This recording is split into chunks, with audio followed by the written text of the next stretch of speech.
Jesosy amen. Fahameradatsika tsiraray avy naran'i Jesosy androany tenenina akaikinao misy zavatra miovy amin'ny fiainanao amen. Misy tenin'Andriamanitra amin'ny teny hoe eo amin'ny toeranao izay natsokanao eo no tahiko anao amen. Matoa Andriamanitra miantsanao androany tsy hijerijerenao fotsiny izy zay tadio tsara, tsy hijerijerenao izy fa matoa izy miantso hita izy zay amen. Raha isam-pinono zany hoe matoa Andriamanitra miantso hita izy zay. Fa zao le izy tenenina akaikinao taky toe-po le izy hoe ianao fa vonona ny andrana andrano hoe azo avy amin'Andriamanitra amen. Iza miandrana fa azo androany amen. Raisiny anjaranao aminareo Jesosy amen. Ozy ny ten'Andriamanitra hoe zay nona sy mangetaeta no vokisany. Dia ozy ny ten'Andriamanitra koa zay mitady no mahita. Be dia be ny olona ty toe-po ty ianao tsara fa mila miala mihitsy rehefa mampifanatry be dia be ny olona passifa foana eo amin'ny présence de Dieu. Tonga izy mamonjy culte fa tsy miomana izy any an-trano hoe andray zavatra amin'ny fanatren'Andriamanitra.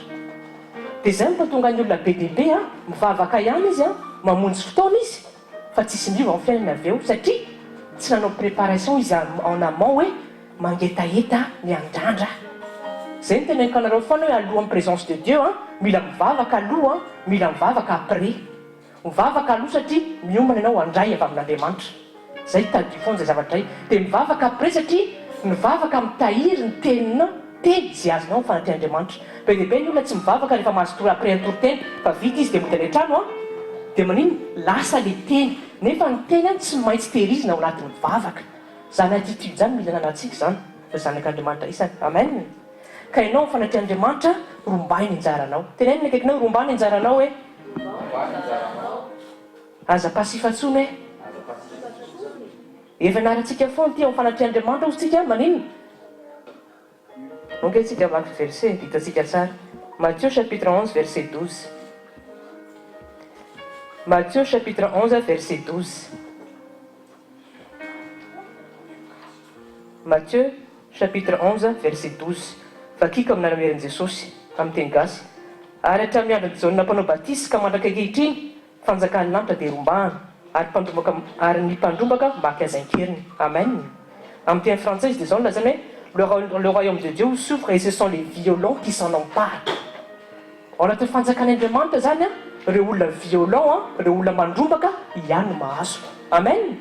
Misy attitude tokony ananana mihitsy zany rehefa eo amin'ny présence de Dieu. Dia zao le izy jerevy tsara rehefa misy grève na métro reny na transport na RER fa jerevy tsara nge fa ianao raha miandry an'le ohatrany hoe miandry train anao fa hitanao hoe misy olona be dia be foana dia hiandrina hoe ny train suivant anao vao hiditra tsy ho tafiditra mihitsy ianao satria manino vao mainka feno foana ny olona satria grève ny train. Dia ianao mihevitra hoe hiandry an'le suivant dia mandalo nefa le suivant dia feno foana fa tsy maintsy misisika ianao na dia tery ary satria te hody ianao. Amin'ny fanatren'Andriamanitra koa tahaka izany misy tena latsaka fa misy toe-potakiana misy mandrombaka mihitsy zao anaty hoe ny teny ray androan'Andriamanitra dia tsy maintsy mahazo le njara ao anarean'i Jesosy. Tsy hiala maina eo zay ny ilaina tompoko ny fifantohana amin'ny présence de Dieu. Tadio foana zay zavatra iray. Zao tadio tsara tsy ny olona rehetra amin'ny fanatren'Andriamanitra mahazo fa ny olona zay miomana zay olona mifantika zay olona mandrombaka. Aokatsika tsy voafitaka foana amin'izay zavatra iray amen.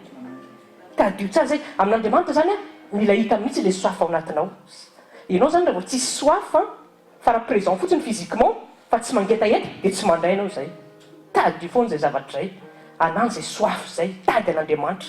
Tady an'Andriamanitra anatin'ny teniny matoa izy miatso anah androany misy zavatra ho azoko androany ary tsisy asiko miety na latsaka na ray-demonjy ary satria fafenonany ao aminy amen. Dia jereo tsara le exemple ao anatin'ny baiboly. Fantatsika tsara le exemple le vehivavy syroménisiana efa le nanana zanaka marary izy dia ozy izy hoe ozy ny mpiandro hoe roi tany izy dia izy mahiny tsy nanaiky mihitsy izy raha tsy nahazo nanjarana tamin'i Jesosy. Jesosy ary fa miteny mihitsy hoe petit chien ohatrany hoe tena hopaina mihitsy zany fa naniny tsy ny empêché azy mihitsy zany raha tsy nahitan'i Jesosy izy. Exemple ray zay exemple faharoa Zacchaeus Luc 19 haitsika atao ny tantara. Zacchaeus dia olona nainzy ny baiboly olona fohy kely dia jerevy tsara na eny lazan'i Jesosy izy tahitan'izany Jesosy zany satria fantany hoe zany Jesosy zany tena mampiova amin'ny fiainany. Zany Jesosy zany raha vao mahita an'izany dia manino transformé total ny ho avy mantolo. Olona nain zany tadio tsara fa sarotra be zany miakatra ho an'ny azo hoe hianika azy satria izy nain mety misy effort be. fa tellement nangetay tan Jesosy Zacchaeus tahitady azy de par tous les moyens il a fait tout ce qu'il a fait manino pour voir Jésus. De jereo tsara am'izay ny attitude any Zacchaeus be de be ny teo nanaraka an Jesosy fa Zacchaeus rery nihitan Jesosy satria nanino il a fait la différence tao anatin'ny toepony ny andramby izy de ozy Jesosy Zacchaeus midina ianao fa androany de androany any ho any tokantranonao tonga de nazy faveur direct Zacchaeus satria nanana toepo izy qui a fait la différence. Ka zay tadio foana tompoko manana ianao zay toepo manana soif mangetaheta azavarim-barina ao fanatreandriamanitra mifantohy tsara tenena akaikinao mifantohy ianao hoe fa zay mifantoka zay miomana zay ihany mahazo. Amen. Tahin'Andriamanitsika averina foana manko zay zavatra fa valabla foana zay naiza naiza mbola hoe misy tenin'Andriamanitra miomana ianao tsy tahaka ny moulin no fanatreandriamanitra hoe tonga anay sabotsy dia ho avy anatrika sekoly fa io anao raha anatrika foana ka raha tsy miomana ianao ara-panahy tsy andray mihitsy le izy dia mandalo fotsiny le teny dia manino zay hoe angalarin'ny devoly ny teny satria mandromba ny devoly teny devoly mpandromba fa misy attitude tokony atananao hoe miomana miandrandra mivavaka ianao hoe tena hitady dia ahitan'Andriamanitra. Amen. Tadio tsara zay zavatra zay anomboka amin'izay atsika raisika ny tenin'Andriamanitra en Proverbe chapitre 10 verset 22. Proverbe chapitre 10 verset 22. Oabolona toko fafolo andiny faharoa amby roapolo. Androany misy ny action de prospérité eto androany mahameran'i Jesosy. Efa tenentsika foana koa hoe eo amin'ny sekoly fanasitranana misy ny action de guérison. Eo amin'ny sekoly tokantrano misy ny famahala olona eo amin'ny tokantrano. Amen. Eo amin'ny sekoly prospérité zany misy ny action de prospérité. Amen. Androany zany tsisy hevitra fa tsy maintsy tahin'Andriamanitra ianao. Amen. Raisa ampinono zany anaran'i Jesosy. Fa zay fantoha aza vela varim-barina raisy zay tenen'Andriamanitra aminao dia piaro fa hitondra vokatra amin'ny fiainanao zany. Amen. Proverbe chapitre 10 verset 22. La bénédiction du Seigneur est ce qui enrichit et il n'ajoute pas de chagrin. Amen. Amin'ny teny gasy vakiako oabolona toko fafolo andiny faharoa amby roapolo. Fitahian'i Jehovah izy no manam-panan-karena ary tsy azo ny fisasarana ampiny izany. Amen. Matoa ten'Andriamanitra miteny la bénédiction du Seigneur est ce qui enrichit dia tadio tsara fa misy zany bénédiction koa mi-enrichir fa mitondra chagrin fa ny fitahiana sy ny harena avy amin'Andriamanitra ihany tsy mitondra manino tsy misy chagrin. Aza vaika anareo tsara zay tsara rehefa tsy ao amin'Andriamanitra ny harena na ny fananana zay anao tsy azonao avy amin'Andriamanitra hoe tsy avy amin'ny Dieu dia tadio foana fa misy chagrin foana iny. Zay mpahatonga ny olona amin'izao tontolo zao manana be dia be izy fa tsy misy fiadanana mihitsy ireny. Misy tsy matory mihitsy ary reny nefa manana sambo manana trano manana compte en banque fa jereo nge reny tsy tareny ohatrany tsy ampeza mihitsy misy zavatra zany tsy milamina mihitsy ny ao anatiny satria misy chagrin satria tsy niorina tao amin'i Jesosy ny harena zay azony.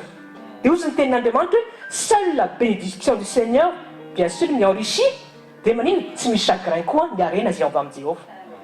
Tenenina akaikinao tena sambatra ianao fa manana an'i Jesosy satria sady tahina no mbanao ray manontolo hoe sady feno fiadanana koa anao anatin'izany. Amen. Reny olona manan-karena be reny tsy manana tso reny tsisy fiadanana reny tsy mitoromasiny reny ianao mety ny tena fa ahoana marina raha zazo angamba manana an'ireny mety milamina fa reny tsy milamina tompoko satria tsy manana an'i Jesosy zay fotsiny le izy tsotra amin'ny valiny. Ka zao zany misy koa zany fitahiana tsy avy amin'Andriamanitra fa misy fitahiana avy amin'ny Satana satria anao izy Satana ozy ny tenin'Andriamanitra Satana tompony zao tontolo zao. Satan est le prince du monde. Logika be zany fa olona zay tsy manan'Andriamanitra misy fitahiana tsy avy amin'Andriamanitra fa avy amin'ny Satana dia reny fitahiana reny mampitondra chagrin tompoko. Azontsika tsara zay dia zao amin'izay tiako evina tandrema ianao sao manino zay mihitsy tandreny sao maniry andreny fiainan'olona ratsy fanahy reny. Misy foana manko kristianina teny hoe oay reny koa tsy mivavaka fa mifiainana ohatran'ny mandeha oay fa mifiainana ohatran'ny manana ny zavatra zay tiana izy nefa ny asabotsy izy ohatran'ny libaliba fotsiny. Zay tena tandremy zay zavatra zay tandremy zay zavatra zay dia olo izy asafy ndaovaka itsika tsara tandremy ianao mikompare amin'ny fiainanao amin'ny olona ratsy fanahy fa ny fiafarany zay tsy manan'Andriamanitra reny any amiely reny. Ansika tsara zay zavatra zay fa mandray mantsika rehefa tsy ampy fahalalana dia hoe za to manompo an'Andriamanitra foana ry ohatra tsy manompo an'Andriamanitra nefa amin'ny fiainany to mahombe manana an'izay tiany izy ohatra milamina daholo ohatra milamina ty ivelany fa zao fa ao korotana lava tsisy te ao ady ao tokantrano problème lava fa artifitsy fosiny reny olona reny ohatrany hoe mety be izy ty avelany fa ianao manana an' Jesosy ianao no tena manan-karena indrindra satria mipezy anananao tsy afaka ananan'ireny olona reny mihitsy ary ianao manino afaka miaina ianao amin'ny zavatra misy afaka miaina amin'ny zavatra tsy misy fa reny olona reny raha vao tsy misy tonga dia mipitsika ny lohany ray mandeha satria miankina izy amin'ny arenany azontsika tsara zay zavatra tandremy tsara zany hoe comparé ny fiainanao amin'ny olona ratsy fanahy ny olona ratsy fanahy dia ny olona tsy manan'Andriamanitra vakitsika ary psaume 73 psaume 73 dia sy nosoratany Asafy dia io no naiky nampilatsaka ny Asafy satria naniry izy hoe fa manino reny olona reny tahinako psaume 73 psaume 73 verset 1 à 3 no vakitsika psaume 73 verset 1 à 3 vakina rehefa hita amin'ny ara-men'i Jesosy. Néanmoins Dieu est bon pour Israël, à savoir pour ceux qui ont cœur net. Quant à moi, mes pieds m'ont presque abandonné, il s'en est fallu de rien que mes pas n'aient glissé, car j'enviais les insensés quand je voyais la prospérité des méchants. Ozy Asafa hoe nienvier kosa izy ny méchant satria ohatra miprospère izy zay teneniko anareo hoe misy koa zany prospérité tsy avy amin'Andriamanitra fa avy amin'ny Satana misy mihitsy zany satria Satana tompon'izao rehetra zao meno zao ho an'izay malalaka azy dia io jerevy tsara rehefa vakika tsara io psaume 73 io jerevy tsara fa tamin'ny voalohany Asafa naika latsaka satria naniry any toeran'ireny olona ratsy fanahy reny izy reny olona tsy manan'Andriamanitra reny dia avy eo izy tonga saina ihany dia vakitsika amin'izay ny toany jerevy tsara mbola niteny ihany izy psaume 73 verset 12 voici ceux-là sont des impies qui prospèrent dans le monde ils augmentent en richesse ohatra mbola nialina foana Asafa fa maninona ary fa maninona reny tsy miaraka aminao Andriamanitra fa maninona reny tsy mivavaka fa maninona reny tsy manompo nefa nohatra ny prospéré jerevy tsara ary io tady io tsara be dia be ny kristiana indray rehefa tsy ampy fahalalana manao an'io atatidy io hoe fa aiza ihany an'Andriamanitra risy ohatrany tsy mivavaka akory za ve tsy ohatrany tsy mandoalika akory fa zao tady io azo raha fantatra ao ninona ny soran'ireny olona zay tsy manompo an'Andriamanitra reny tsy teo amin'ny toerana ianao tady io tsara zay zavatra zay dia eo amin'izay sokatra amin'izay masom-panahy Asafa dia vakitsika amin'izay toy any manomboka verset 16 psaume 73 verset 16 lorsque j'ai réfléchi pour connaître cela ce fut trop pénible pour moi sokatra amin'izay masom-panahy Asafa dia ozy amin'izay izy jusqu'à ce que je sois entré dans le sanctuaire de Dieu j'ai alors compris leur fin quoi qu'il en soit tu les as mis en des lieux glissants tu les as envoyés vers la destruction ny olona tompoko zay tsy manan'Andriamanitra zay tsy manaiky manaraka Andriamanitra na dia manana be zay ty tany ty ndray nypimasy reny dia vita ny fiafiaran'ireny aza maniry an'ireny mihitsy potika ireny ozy Andriamanitra dia jerevy tsara tonga saina ihany masom-panahy ny Asafa dia eo mbola grave be ny fiafiaran'ireny olo ireny verset 19 comment sont-ils amenés à la désolation et à un moment ils sont entièrement consumés par la terreur zany ny saorin'ny olona rehetra ratsy fanahy zay tsy manan'Andriamanitra tel un rêve qu'on se réveille ainsi ô Seigneur quand tu te réveilleras tu méprises là leur image zany hoe tonga dia alan'Andriamanitra tonga dia détruisen'Andriamanitra mihitsy reny olona zay tsy manana zay tsy manaiky miaraka amin'ireny ka zao tenena akaikinao olona miavaka ianao hoe amen miavaka ianao aza maniry ny tena ratsy fanahy hoe oui dia onosy Jesosy tamin'ilay mpanan-karena ataon'ny olona inona ozy izy niarenany raha very ny fanahany ça sert à rien dia manana zao tontolo zao ndray ny mpimaso iny afaka maty dia ozy izy rapitso raha tsy manana Jesosy dia eny amin'ny enfer zay ngeny grave be amin'ireny tsy miankina amin'izay arenanao tena ny arena tena Jesosy tompoko ny arena tena Jesosy teneny ihany nakaikinao miavaka ianao hoe zany manko efa tenenina foana fa mila tsapatsika ilay izy mila iainantsika zany ianao vao mivoaka amin'ny tokantrano io vao maraina zao atao zany ndray fiainako tsy mitovy an'olo ohatrao tontolo zao zany tonga dia zay le izy fantatsika fa mila le izy mila mise positionné tsika amin'ilay tenin'Andriamanitra zany ndray ny journée akandroany tsy mitrongo vahoamana ozy pasteur zay fa tonga dia fitahin'Andriamanitra mampanankarena mahita fity mahomby androany satria manaraka an'Andriamanitra matahotra an'Andriamanitra tenenaka ianao mba tsofrany koa fiainanao e zao zavatra anankiray atao mijerefa fitaratra dia tsofrany ny tenanao oy zay le izy tsofrany ny tenanao iza miandry iza ny andrasanao itsodrananao raha tsy ianao ary manao voalohany aza miandry foana hoe ataony pastera tsodrano na ny olona fa manomboly ho ianao bénition ny tenanao isan'andro zany indray dia tsy maintsy mahomby a satria miavaka satria manompo an'Andriamanitra amen akitsika any zay resaka hoe fampiavahana izay Malachie chapitre 3 verset 18 Malachie chapitre 3 verset 18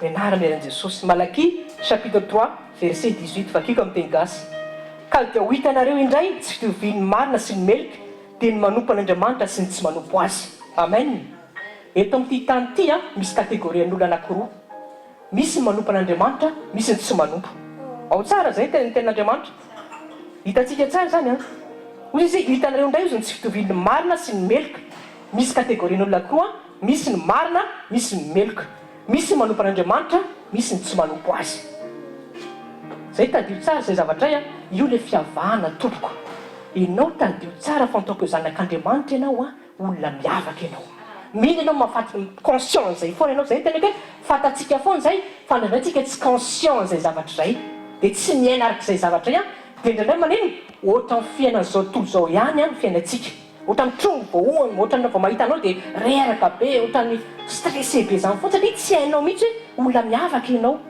izay no fa tonga ilaina ny tenin'Andriamanitra manino mampatsiahantsika mireveiller ny identité antsika hoe zany zanak'Andriamanitra tsy mitovy an'le jentisa tsy voaforetsy a na dia manana takinina ary izy a za miavaka satria manana an'i Jesosy amen zay tadio tsara zay mbola teneny ihany ny akaikiny hoe olona miavaka ianao miara-mian'i Jesosy ozy ny ten'Andriamanitra hoe vous êtes un peuple élu un sacerdoce royal jerena izy amin'ny fanavahana ataon'Andriamanitra efa nifidin'Andriamanitra le Dieu créateur mihitsy a nifidy ianao zany hoe il t'a mis à part manino pour te bénir zay tadio foana zay zavatray ka ianao mila mandeha amin'izay vision zay fa tsy hoe za zany dia mitovy an'ilay olona tsy mivavakry a dia iny afofotra be isan'andro a tsy maintsy mitrongo voaomina tsy maintsy mitasitra be a vao eno iny vao azo volana ohatriny hoe vao anakarena non rehefa matoky an'Andriamanitra ianao a rehefa matahotra an'Andriamanitra ianao io le fampiavahana rehefa manompo an'Andriamanitra ianao a dia manino ampiavan'Andriamanitra ho azy koa ianao amin'ireny olo ireny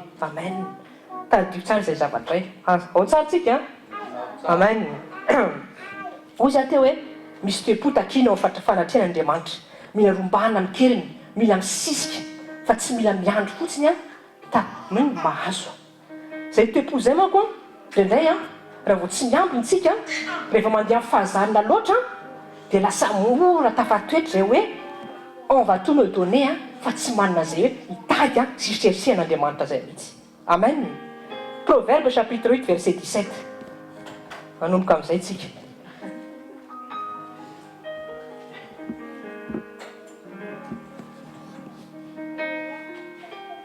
Proverbe chapitre 8 verset 17 oabolina toko fahavalo a andiny fa 17 vakiko amin'ny teny gasy tiako zay tia ary zay fatrapitady aho dia hita eto ny ten'Andriamanitra dia mazava be zay fatrapitady izy dia hita zay rehefa tsara misy différence a Andriamanitra tsy miteny hoe zay mitady no ahita fa zay fatrapitady no mahita rehefa tsara le degré ana recherche n'Andriamanitra be dia be ny olona tsy mahita an'Andriamanitra satria mitady superficiel misy moa tsy mitady an'Andriamanitra mihitsy fa izy fotsiny mihevitra hoe chrétien je suis né de nouveau fa na ny Jéhovah natanatoko milovako ny zavatra rehetra tenenina akeny efa tsara aloha ianao mahafantatra an'izay zavatra zay oui efa tsara aloha ianao mahafantatra ny identité anao satria grave koa zany na mbola tsy fantatra koa zany hoe mpanapaka ianao fa na ny Jéhovah na ao anatinao ilaina fa tsy vita an'izay fotsiny fa be dia be kristiana no se suffire an'izay nefa ny amin'Andriamanitra misy toe-po micherche misy quête misy zavatra tedavinao dirige tsikelikely tsara tsika hoe ino izay zavatra tedavina izay misy zay fatrapitady ozy zao zany tsotra be ianao zany raha tsy mitady a tsy ahitan'Andriamanitra mihitsy zany zay tena aza manantena mihitsy zany ahita ny tavin'Andriamanitra raha tsy mitady dia zao le izy ahoana ny fitadiavanan'Andriamanitra ahoana ny fitadiavan'Andriamanitra tsotra be le izy ao anatin'ny teniny asika tsara satria Andriamanitra dia teny. Asika tsara. Ianao zany raha tahitady an'Andriamanitra dia mitady azy ao anatin'ny teniny. Dia izao amin'izay ilay izy be dia be ny kristianina ino tsara ity zavatra ity, mamonjy fotoam-bavaka fa tsy mpamaky baiboly. Izay zavatra hoe tena grave be zany. Tsara ianao miheno toriteny, bien sûr, satria finoana dia avy amin'ny toriteny. Tenina akaikinao mila toriteny ianao. Satria ny finoanao teraka rehefa misy toriteny, bien sûr. Fa be dia be ny olona tsy mamaky baiboly any an-trano fa miandry toriteny fotsiny rehefa fanatrehan'Andriamanitra. Dia tadio tsara tsy ahitan'Andriamanitra mihitsy ianao raha vao tsy misokatra io teny io. Amen. Zay zavatra hoe tadio foana. Be dia be ny olona voafitaka amin'izay zavatra izay. Tsika zany tokony tena homme de parole. Le homme de parole tiako tenenina tsy le hoe ny olona homme de parole rehefa mitenao dia misengagé manao foana. Zay tena sens propre ny homme de parole. Fa tiako tenena amin'ny homme de parole hoe tena mandehandeha mihitsy ianao en fait manana connaissance biblique velona ao anatinao. Zay zany tokony ao anatsika mihitsy zany ty olona zay madisiple atsika tenenaka ianao zay madisiple atsika. Zay fa tonga atsika hoe tsika eto tsy vokisana fotsiny fa sady vokisantsika no mandray no miaina dia mizara avy eo. Fa zay na be dia be ty katy hoe ny olona mihaino toriteny fa leur bible à la maison mity. Dia zao nefa nizao amin'izay ihany. Ny fanamasina tompoko exécuteur ny tenin'Andriamanitra. Fanamasina nefa mampirévélé antsika ny ao am-polanin'Andriamanitra. Fanamasina personne ozy isitsika. Dia zao tsara ianao tompoko raha tsisy tenin'Andriamanitra tsy resaka aminao mihitsy ny fanamasina.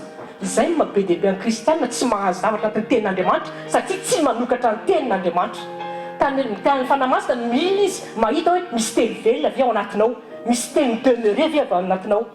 Dia zay mampitonga ny olona manino sensible be ny fanamasina ny olona tsiraiavy satria ils ont une relation très proche de la parole. Dia rehefa très proche ny parole ianao tonga dia mirévélé zavatra miafina ny fanamasina, tonga dia mirévélé zavatra ao am-polanin'Andriamanitra. Ka zay ny teneko hoe mila tsika homme sy femme de parole hoe teny mandehandeha mihitsy hoe misy zavatra tenen'ny olona tonga dia fantatra hoe tsy sitrapon'Andriamanitra zany satria fantatra hoe zao ny sitrapon'Andriamanitra. Asika tsara dia tsiraiavy zany mila mihaino toriteny ianao fa mila koa mamaky ny teny. Tadio tsara fa ozy isika hoe mila manana communion amin'ny Saint-Esprit. Imaginez ianao hoe tsy resaka amin'ny Saint-Esprit, tsy dia misy logika be izy tsy hiteny zavatra aminao mihitsy ny Saint-Esprit. Nefa ny Saint-Esprit manino mpampianatra atsika izy, mpampianatra izy, mampahery izy, manino manokatra ny lasi-takatry ny saina izy. Zany hoe mity tanteraka mihitsy zany ny baiboly io, mity tanteraka mihitsy zany hoe tsy miasa ny Saint-Esprit rehefa tsy manokatra baiboly ianao. Ohatran'ny hoe zavatra tsotsotra be ilay izy fa tena marina ilay izy. Dia jereo tsara amin'izay hoe dinio tsara ny fiainanao du lundi au dimanche. Fatara amin'izay hoe ataizany degré famakianao baiboly. Fa rehefa mity io tsy miteny aminao ny fanamasina. Zay tsotra be ilay izy. Satria ianao tsy miditra ao anatin'ny teny, fanamasina mila anatin'ny teny rehefa misy teny velona ao anatinao tonga dia miasa izy tonga dia mirévélé zavatra ao anao izy. Asika sara zay tenenina akaikinao hoe mamaky baiboly efa tenenina foana hoe mamaky baiboly. Amen. Ao tsara tsika tenenina akaikinao tsara Andriamanitra hoe matoa izy mbola miteny ohatrany mananitra atsika izy satria tiantsika hitombo foana anatin'ny perfection. Zay ny tenentsika foana hoe aza mionona amin'izay fantatra fa manino raisy zay efa fantatra dia manino ampiarina izy dia mitombo foana. Zay mangetahita foana izy manino no vokisany. Amen. Zay hoe amin'Andriamanitra zany tsisy resaka stabilité zany mihitsy. Tsy hoe efa nanala principe be dia be anao Andriamanitra oka amin'izay hipetrapetraka fa tena ampy zay connaissance ak'izao. Tadio tsara fa ny royaume de Dieu tokoka trésor mystère caché be dia be mihitsy fa anjaranao mitady tsongolika hoe ino zay mystère zay révélé Andriamanitra zay. Amen. Misy pepo zany takina efa miaraka amin'i Jesosy. Osika tsara foana koa hoe ny prospérité na fitahiana efa droitsika nandrain'i Jesosy sika. Asika tsara zay rehefa nandrain'i Jesosy sika levina daholo ny fahombiazana rehetra tamin'ny taloha satria niaraka levina tamin'i Jesosy daholo ny fahantrahana ny fahombiazana ny faratsiny. Dia rehefa nitsangana Jesosy niaraka nitsangana tamin'i Jesosy sika amin'iny olom-baovao amin'ny Kristy. Zay aloha mila fantatsika zay. Donc rehefa amin'ny Jesosy zany tsika droitsika no tahina. Asika zay zay ty hoe mila conscience zay tsika aloha hoe manana an'i Jesosy efa ny Andriamanitra anazy zay droit zay je suis zany quelqu'un de béni. Zay voalohany indrindra. Tsara zay. Teneniny ny tenanao hoe je suis quelqu'un de béni. Fa teneniny akeno tsy ampy zay hoe efa tsara zay fa tsy ampy zay. Mbola mila mandroso hoe. Amen. Inona moa le mandroso? Aveliko foana. Matthieu chapitre 7 verset 7 à 8. Matthieu chapitre 7 verset 7 à 8. Haitsika tsara hoe efa tenenina foana fa mila iainana amin'izay. Matthieu chapitre 7 verset 7 à 8.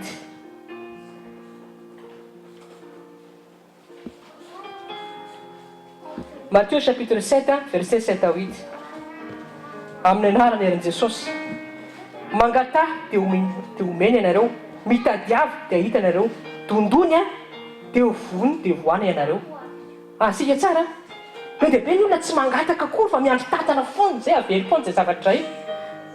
Be dia be ny olona kristianina tena kamo spirituel, tsy mitady an'le inona Andriamanitra, inona ny zavatra miafina anatin'ity royaume-manao ity. Andriamanitra miteny fa zay mitady ozy dia mahita. Tenenina akaiky ny olona tsy mitady dia tsy hahita mihitsy. Ny olona kamo dia tsy mahita mihitsy. Dia sao amin'izay ala izy. Ny olona kamo mamaky baiboly tsy afaka hahita mihitsy ny tamin'Andriamanitra hita azy. Zay le izy, tsotra be le izy. Oui, zay le izy. Dia ianao mitady, tahitady an'Andriamanitra, tianao Andriamanitra se révélé aminao, fa ianao amin'iny feno vovoka fotsiny baibolinao tsy misokatra izy. Dia aveo ny gaga fa manina zato mivavaka ihany, zato mihaino toroteny ihany. Hitanareo le izy? Oui, tsara zany. Fa nefa ianao tsy mamaky baiboly. Oui, nefa ny Andriamanitra miteny aminao anatin'ny teniny. Tsy maintsy ao anatin'ny teniny, tsy maintsy ianao mihitsy manoka tena hoe je vais ouvrir ma Bible, je vais méditer cette Bible, je vais prendre du temps pour entrer dans la parole, car Dieu me parle à travers sa parole. Zay zavatra tena dia zay ny teneniko hoe amin'izao kristianina be dia be faly miantoroteny fa betsaka ny tsy mamaky baiboly. Dia zay zavatra tena tsy azo io zavatra amin'Andriamanitra. Ao tsara tsika. Tenenina akaiky hoe misy zavatra tedavina hoe misy recherche na hoe ce qui me cherche me trouve. Tanao inona le zavatra zay tedavina zay? Inona zay zavatra zay tedavina zay? Zay ny idirantsika zay. Osika foana koa comme tout royaume manana principe ny royaume de Dieu. Androany zao misy principe indray délivren'Andriamanitra. Fa zao raha tianao io amin'ny fiainanao mangataka aminao anaran'i Jesosy ekeo fotsiny le izy. Amen. Entina misy principe na hoe lozy pasteur zay les 10 principes de la prospérité tsy hoe zay le izy. Fa raha tsy ho appliquenao mihitsy le izy za miteny fa tsy ampiova ny fiainanao. Dia ozy izy Jacob hoe be dia be ozy ny olona mihaino tenin'Andriamanitra. Eo antandreny tsara ty zavatra ity. Tenenina akaiky tsy le mihaino ny problème hoe fa le amin'ny application problème hoe asika tsara zay be dia be mihaino tan'Andriamanitra fa tsy mankatoy mihitsy dia tsisy ovana mihitsy ny fiainany satria raisina information fotsiny ny parole de Dieu fa maninony tsy ho appliqueny ao amin'ny fiainany. Dia ozy Jacob amin'izay ok ianareo izy manino mpino mpakatoy fa tsy mpino mpanadino ny teny. Be dia be zany ny olona mihaino tenin'Andriamanitra, présent fanatrin'Andriamanitra, manadino ny teny dia tsy mpakatoy ny teny dia maninona tsy tonga le vokatra. Asika tsara zay zavatra zay tsotra be zay zavatra fa mila réveillena anatsika foana, mila taiterina mba tsy latsaka anatin'ny fahazarantsika. Amen. Romains chapitre 2 verset 13. Ahafahantsika mbola mijery an'izay zavatra zay. Romains chapitre 2 verset 13. Romains chapitre 2 verset 13. Alléluia, vakiko anaran'i Jesosy. Car ce ne sont pas ceux qui entendent la loi qui sont justes devant Dieu, mais ce sont qui accomplissent la loi qui seront justifiés. Amen. Mazava be ny tenin'Andriamanitra. Ianao zany mety présent eto amin'ny fanatrehan'Andriamanitra. Ianao zany mety miaina amin'ny fanatrehan'Andriamanitra. Tenenina akaikinao hoe efa tsara zay. Fa misy étape farany tena le plus important garde la parole que tu as reçue en présence de Dieu. Amen. Zay zavatra zay ny resaka zay. Zay averina foana fa io raha vao tsisy obéissance tompoko io principe-n'Andriamanitra io tsy ho marina mihitsy ianao eo anatrehan'Andriamanitra. Jereo tsara. Dia be dia be ny olona mamita tena hoe mivavaka mihaino toroteny tsy miraty fotoana mihitsy fa maninona mandalo fotsiny le teny tsy manao izay tokony atao izy mba hitahiran'le teny. Dia maninona avy izy mihevitra be hoe tena efa ao Andriamanitra, efa hitanao efa présentant nefa nitakian'Andriamanitra voalohanao hoe le teny zay nizaray taminao ve marina aminao sy velona aminao ary iainanao isan'andro. Asika tsara zay nitakian'Andriamanitra aminao. Dia hoy izy Andriamanitra hoe any am-parany any izy ho adinoina ianao ho amin'ny teny rehetra izay nizaraina taminareo. Tsy kirety zany zay eno tsara ity ny teny rehetra izay efa nizaraintsika hatramin'izay manino natao interrogation tsika hoe natao aiza ny teny oy ny teny misy foana tenena teny hoe ny teny misy foana fa ianao mila mandray ny teny hoe amen jereo tsara mananatra tsara tsika mananatra tsara Andriamanitra ny amin'ny toe-po amin'ny fananina amin'ny fanatren'Andriamanitra ka mangataka aminao fotsiny tehirizy ny teny dia taktika anankiray koa rehefa vita ny fanatren'Andriamanitra rehefa anatranonao dia mitondra mibavaka zay le izy mivavaka mitahiry ny tenin'Andriamanitra fa misy ny olona mandeha fotsiny comme ça ohatrany hoe mandeha izy mandeha fotoana tsotra fotsiny dia bon vita ny fotoana dia baibay dia miherindray zay zavatra tsy tahiry tsy voatahiry ao anatinao mihitsy ny teny raha ohatra iny attitude anao fa ny prière mitahiry ny parole de Dieu ao anatinao anany zay attitude zay ka hitondra vokatra amin'ny fiainanao amen ka my principe rehetra tompoko comme tout royaume raha tenao aomby ianao tu applique eo fotsiny amen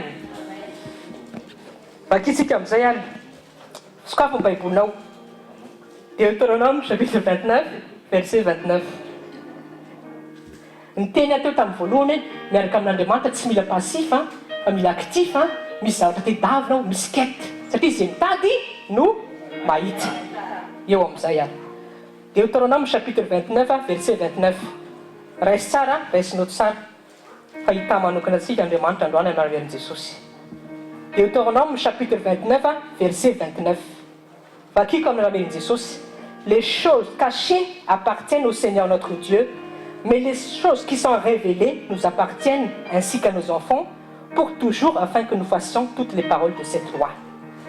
Eto ny tenin'Andriamanitra dia miteny hoe misy zavatra miafina izy eo amin'Andriamanitra. Zany zavatra miafina izany tompoko misy secret. Teneniny akaikinao hoe misy zavatra miafina ao amin'Andriamanitra hoe ny zavatra miafina zany dia propriété an'Andriamanitra. Misy ao royaume de Dieu zany misy zavatra caché.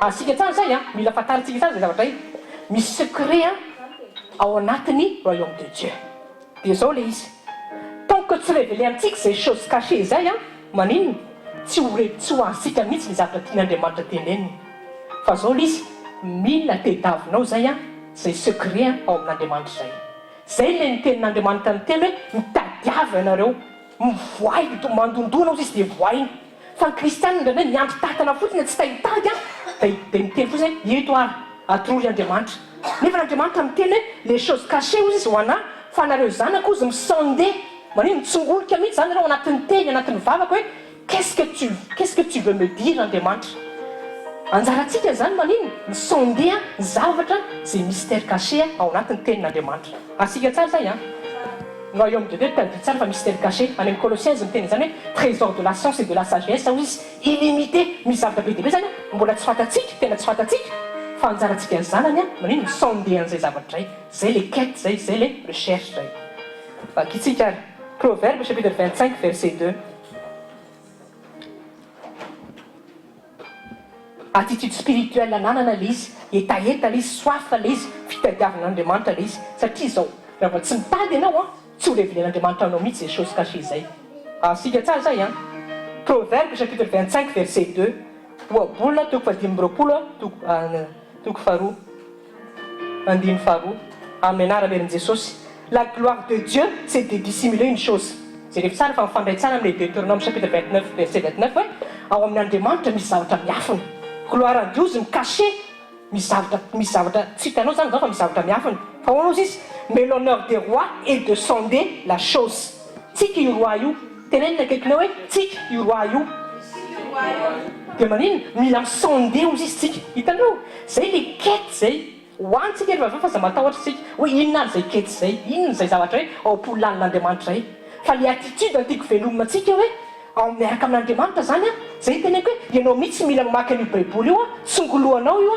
mivavaka ianao révélé ho amiko ny tianao tenen'Andriamanitra fa misy zavatra miafina anatin'ny royaume anao misy zavatra mbola tsy fantatray nefa tianao révélena aminay hitanao zay le attitude mitady au fait le tsy mitady le hoe tena hoe za tena hiasa be dia tsy maintsy miasa be zay votahina be tsy zay le izy fa ny amin'ny spirituel le izy mitady ianao ao amin'ny tenin'Andriamanitra satria misy mystère caché ao fa raha tsy mitady ianao tsy révélen'Andriamanitra anao le izy nefa nino tian'Andriamanitra nefa le izy révéleny fa minona le izy mila mitady aloha tenenina ianao mila mitady aloha dia izay ny tena iko koa ianao raha tsy tia mivavaka, ianao raha tsy tia mamaky teny, ianao raha tsy mamaky baiboly tsy ho révélé aminao mihitsy na ho ampolan'Andriamanitra.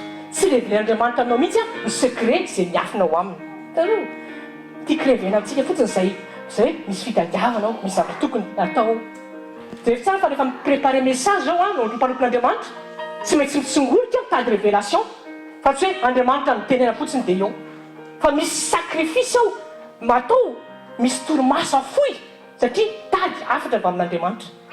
Zay zavatra zay ndreny hoe kristianina ka manao zay zavatra zay fa miandry fotsiny hoe tolorana daholo. Nefa ny principe de Dieu dia miteny fa zay mitady dia mahita, zay fatraky tady no mahita. Ianao raha tsy mitady tsy ahita mihitsy. Amen. Tadio tsara zay zavatra zay. Ka manomboka androany hovay ny fomba fiarahana amin'Andriamanitra. Azakamy ianao spirituel, azakamy ianao monsieur prosteny, azakamy ianao mivavaka, azakamy ianao fa maninona le kamo satria ny chair foana en fait ny empêché antsika hanao zay zavatra zay. Nefa ozy ny tenin'Andriamanitra hoe ceux qui sont à Jésus-Christ ils ont crucifié leur passion et leur désir. Ianao zao fatatsika foana zay verset zay fa tsika mihitsy manao an'le pas. Zay le izy zay foana le izy. Tenena akaikinao ianao mihitsy mila manao an'le pas hoe ianao mihitsy mila mandray les décisions hoe amen. Dia ozy izy any amin'ny bokin'ny Job hoe à tes résolutions répondront le succès. Ianao zany mba tsy haka résolution tsy misy succès mihitsy ny fiainanao. Fa be dia be ny olona be resaka ambony latabatra fotsiny dia miteny hoe anao ara-pitsy iova amin'izay fa tsy miova mihitsy ny fiaina satria mijanona foana izy eo amin'izay hoe anao sy fanirian'izay fa tsy mandeha mihitsy amin'ilay hoe anatanteraka an'ilay izy amin'izay zay mazava be ny any amin'ilay Job. À tes résolutions répondront le succès. Io tsy misy succès mihitsy io raha tsy misy andraikitra raisinao hoe androany tsy maintsy hivavaka, androany tsy maintsy hanokatra n'ity baiboly ity manokana fotoana mihitsy himéditena n'ity baiboly ity. Zay nge le quête ny davin'Andriamanitra aminao fa tsy miandry tatana fotsiny zaraina fotsiny rehefa sekoly dia ampy anao zay dia faly fotsiny dia akombona indray ny baiboly dia amin'ny herinandro indray. Zay tsy zay mihitsy ny tian'Andriamanitra atao fa ianao personnel mihitsy. Zay ny disciple ianao personnel mihitsy s'engager. Tu scrutes la parole, tu médites la parole, afin que tu puisses recevoir de Dieu dans la parole. Zay zavatra tadio tsara zay zavatra hoe misy recherche, misy quête tsy maintsy ataonao rehefa miaraka amin'Andriamanitra. Amen. Tenenina akaikinao misy zavatra mila tedavina hoe amen. Fa ny vaovao mahafaly kosa en tant que zanak'Andriamanitra tsika efa ny Andriamanitra antsika ninony code afahantsika maninony mamatatra an'izay secret ampolan'Andriamanitra zay. Ry zay zavatra tsy omen'Andriamanitra mihitsy ho an'izay tsy zanany fa omeny ho an'izay zanany rery ihany. Amen. Nange tsy vakitsika amin'ny verset zao fa ataontsika milamina tsara dia ho araka anareo tsara le izy. Matthieu chapitre 4 verset 11. Marc ka azafady toko. Marc chapitre 4 verset 11. Marc toko fa efatra andiny fa raika ambin'ny folo. Marc chapitre 4 verset 11 amin'ny aramin'i Jesosy. Et il leur dit à vous il est donné de connaître le mystère du royaume de Dieu. Zay jereo tsara misy mystère io zay anaty royaume de Dieu. Mystère zany zavatra tena be dia be zavatra tsy fantatro zany quelque chose de caché zany mystère zany. Mais à ceux de dehors toutes ces choses se traitent par des paraboles. Vaovao mafaly zanak'Andriamanitra ianao révélen'Andriamanitra aminao zany mystère caché anatin'ny royaume. Amen. Reo olo zao toy zao reo zany tsy ho ambaran'Andriamanitra mihitsy ny zavatra ao anatiny. Zay tadio tsara zay zavatra satria tsy zanany reny. Fa zao aloha mila tonga zanany aloha. Matoky efa zanak'Andriamanitra daholo tsika reto satria zay tsy zanany dia mila mihoatra-panontaniana manao zay tokony atao. Fa mila zanany aloha vao manino vao révélé manino ny ao ampolan'Andriamanitra vao révélé ny mystère. Efa tsara aloha zay efa tsara zany zay fa tsy vita an'izay fotsiny tsy hoe zanak'Andriamanitra re dia tonga amin'izay zany le secret fa mila quête mila quête foana hoe mila mitady amin'izay zao le izy amin'izay ary ianao attitude zay le Matthieu chapitre 11 verset 12 zay le royaume appartient à ceux qui sont violents. Ny royaume de Dieu zany tsy ho an'ny olona malemilemy, tsy ho amin'ny olona mipetrapetraka, tsy ho an'ny olona le miandry tantana fotsiny eo dia mipirina eo tanao fa olona mandombaka, olona violent zany olona misisika zay zavatra zay. Tenenina akaikinao attitude le izy hoe ka zay fa tonga ampolan'Andriamanitra foana miteny hoe tsara tsika ampianarina, tsara tsika ohatrany hoe mandray formation fa tsika tsy voakisina menybon fotsiny ary zay ny erreur be dia be mihitsy na amina église be dehibe mamoko bon fotsiny na tsy ampianana ny olona mihitsy zany toi aussi tu vis la parole mais on t'enseigne pas simplement les paroles comme ça tu entends et ça suffit mais toi tu dois faire un travail personnel chez toi tu dois méditer tu dois prier pour que cette parole prenne vie en toi et après aussi tu puisses partager aux autres zay no maha-disciple atsika zay zavatra zay teneny akaiky hoe disciple tsika hoe ary zay ny formenatsika ao anatin'izay zavatra zay zay mba tonga atsika foana hoe prendre les notes comme tsika tany am-pianarana satria on ne peut pas retenir tout ce qu'on enseigne fa mila tehirizina l'izy a mba ho tadidy dia manino méditer anao izy rehefa any an-trano ohatrany devoir de maison nge tany am-pianarana tsy possible misy hoe nahantra lesina tany am-pianarana dia tsy manao travail personnel any an-trano tsy possible zany fa raha tianao tadidy le izy a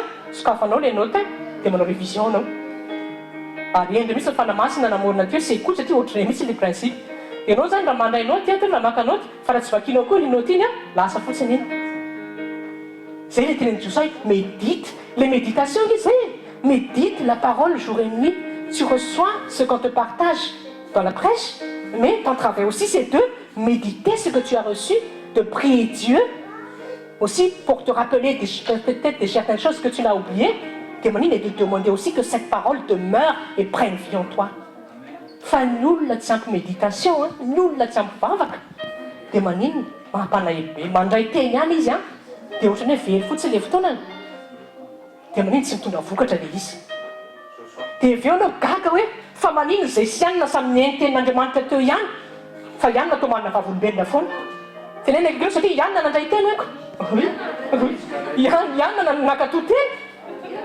dia teneny akeo Andriamanitra tsy mizata avan'olona hoe oui fa zay manaiky ho tarihany sy manaiky ny principe any any zay no valiny na dia samy zany any nareo asika tsara zay teneny akaikinao mila mifantokytsika hoe anaran'i Jesosy amen ka zao no teneniko tao misy secret ao am-polanin'Andriamanitra misy fitadiavanao misy recherche ahafahanao mahita zay secret caché zay vakitsika ihany Luc chapitre 15 le royaume de Dieu vous appartient à ceux qui cherchent tadio tsara fa amin'ny évangile zay zavatra miverimberina foana Luc chapitre 15 verset 8 à 9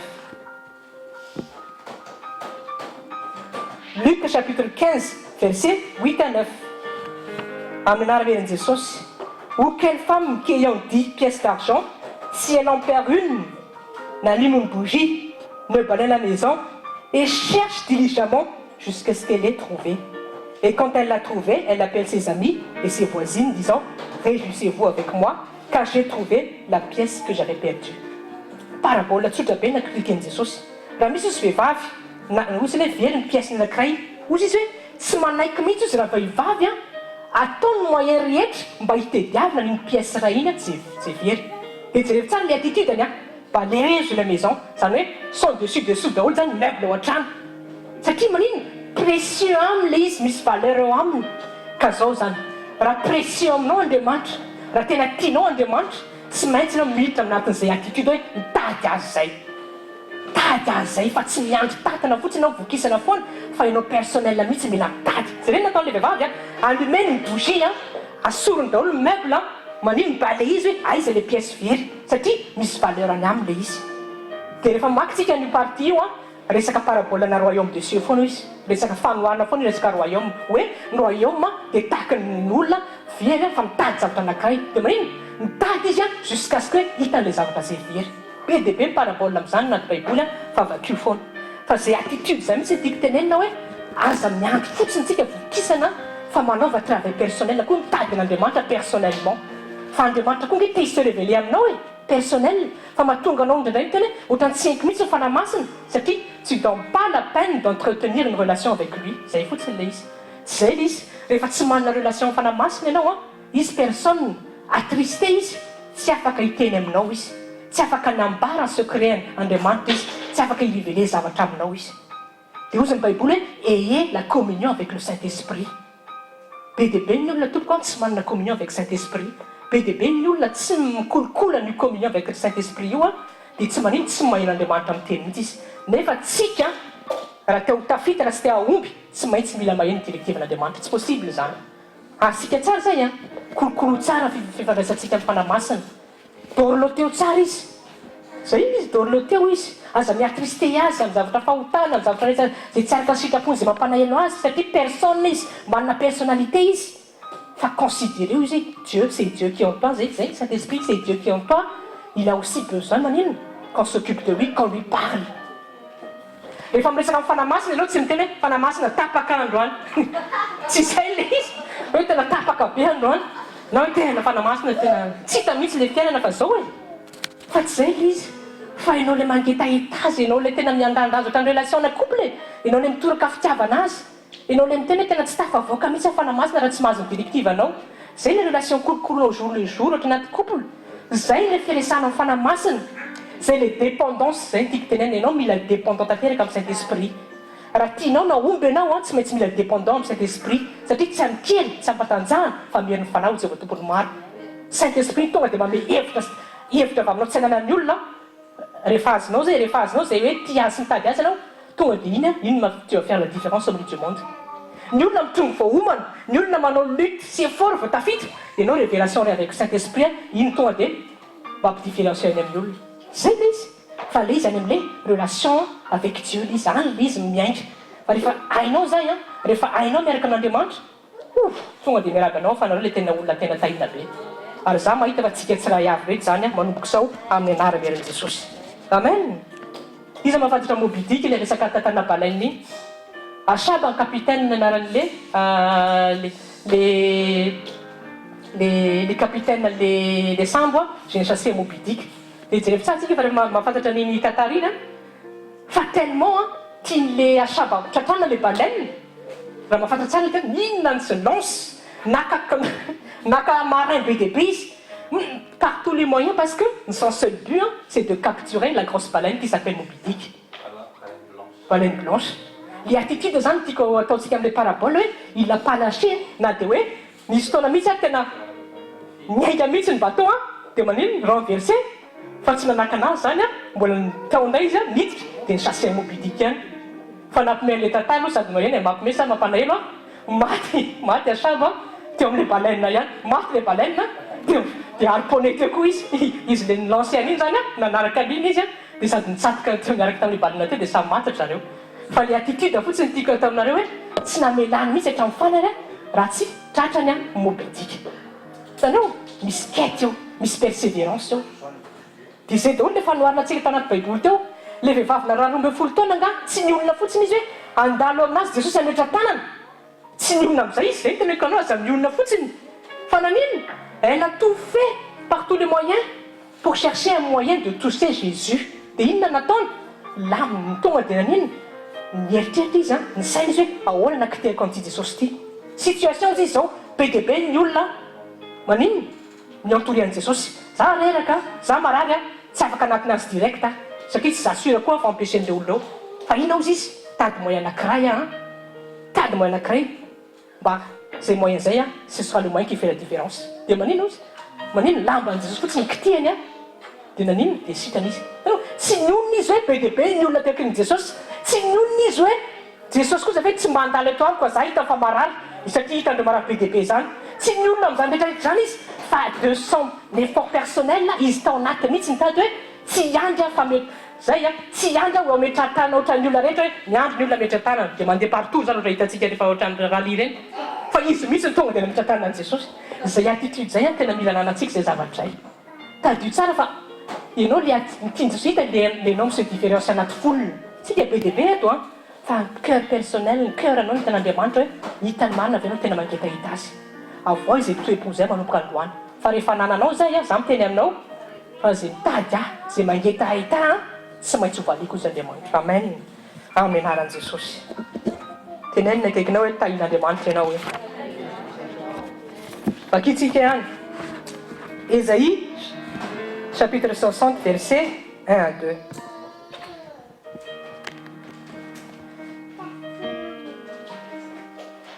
Ésaïe chapitre 60 verset 1 à 2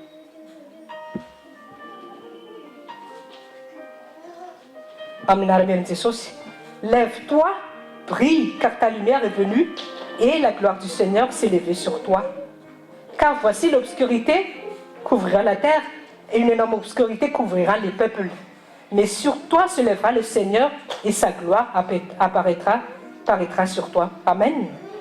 Zao tadio tsara. Ianao tsy afaka hibriller raha tsy tonga ny lumière.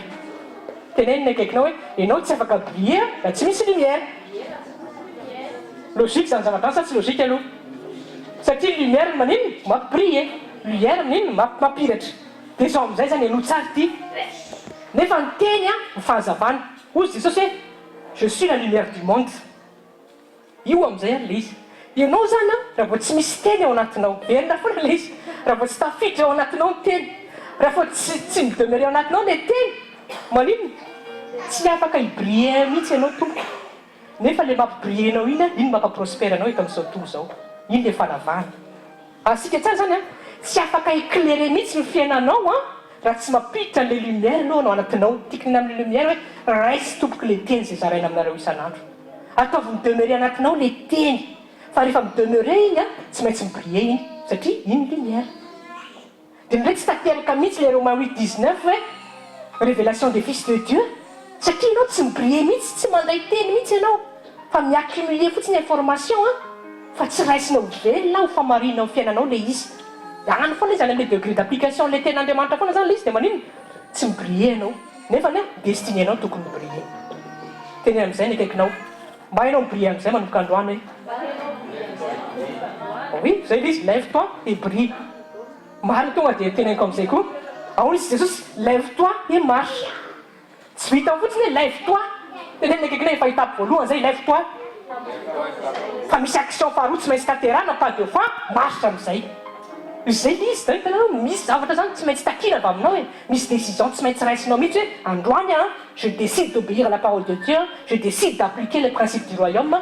Fa maninona satria maninona teninao izy maninona zay le izy. Fahazavany lalako fa niny tongotra sy fahazavany lalako.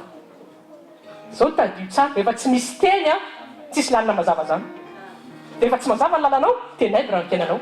Logika be izy zay foana le izy. Lumière sy ténèbre, lumière sy ténèbre. Rehefa tsisy teny ao anatinao tsy afaka hita fahazavana ianao nefa ny fahazavana mahatonga anao prospère eto amin'izao tontolo izao. Iny le tonga dia mampiavaka anao. Tenenina akaikinao minana ho ianao tenin'Andriamanitra. Tsakitsakoy tenin'Andriamanitra hoe iainy tenin'Andriamanitra hoe azaleo tenin'Andriamanitra mihitsy hoe tedava Andriamanitra ao anatin'ny teniny hoe raha tsy mahita azy aza manaiky mihitsy raha tsy mahita azy. Azontsika tsara zay amen. Zao zany secret n'Andriamanitra zao tadio tsara. Efa zanak'Andriamanitsika manana droit tsika amin'izay hoe lovantsika ny fitahina sy ny prospérité. Fa zao tsy gratuit le izy. Fa inona le izy misy prix à payer. Zay le izy. Tenenina akaiky misy prix à payer anatin'le izy hoe ianao le mitady ao anatin'ny vavaka sy ny relation miaraka amin'Andriamanitra zay le prix à payer. Dia zay foana avery foana ianao zany mba ka mivavaka ka mamaky teny ka manao endroit secret aza mahita aza manantena mihitsy ny prospéré. Satria ianao mitady n'Andriamanitra ao anatin'ireny zavatra be dia be ireny. Tenenina akaikinao tsotra le principe hoe fasakasaka ao amin'izay ny appliqué na tsy appliqué hoe oui soahanao amin'izay le izy fa le izy mena farazanao appliqué le izy dia maninona hitondra fanovana amin'ny fiainanao anaran'i Jesosy. Amen. Fizatsika ihany Jérémie 29:13. Zavatra efa fantatsika daholo le verset. Jérémie 29:13.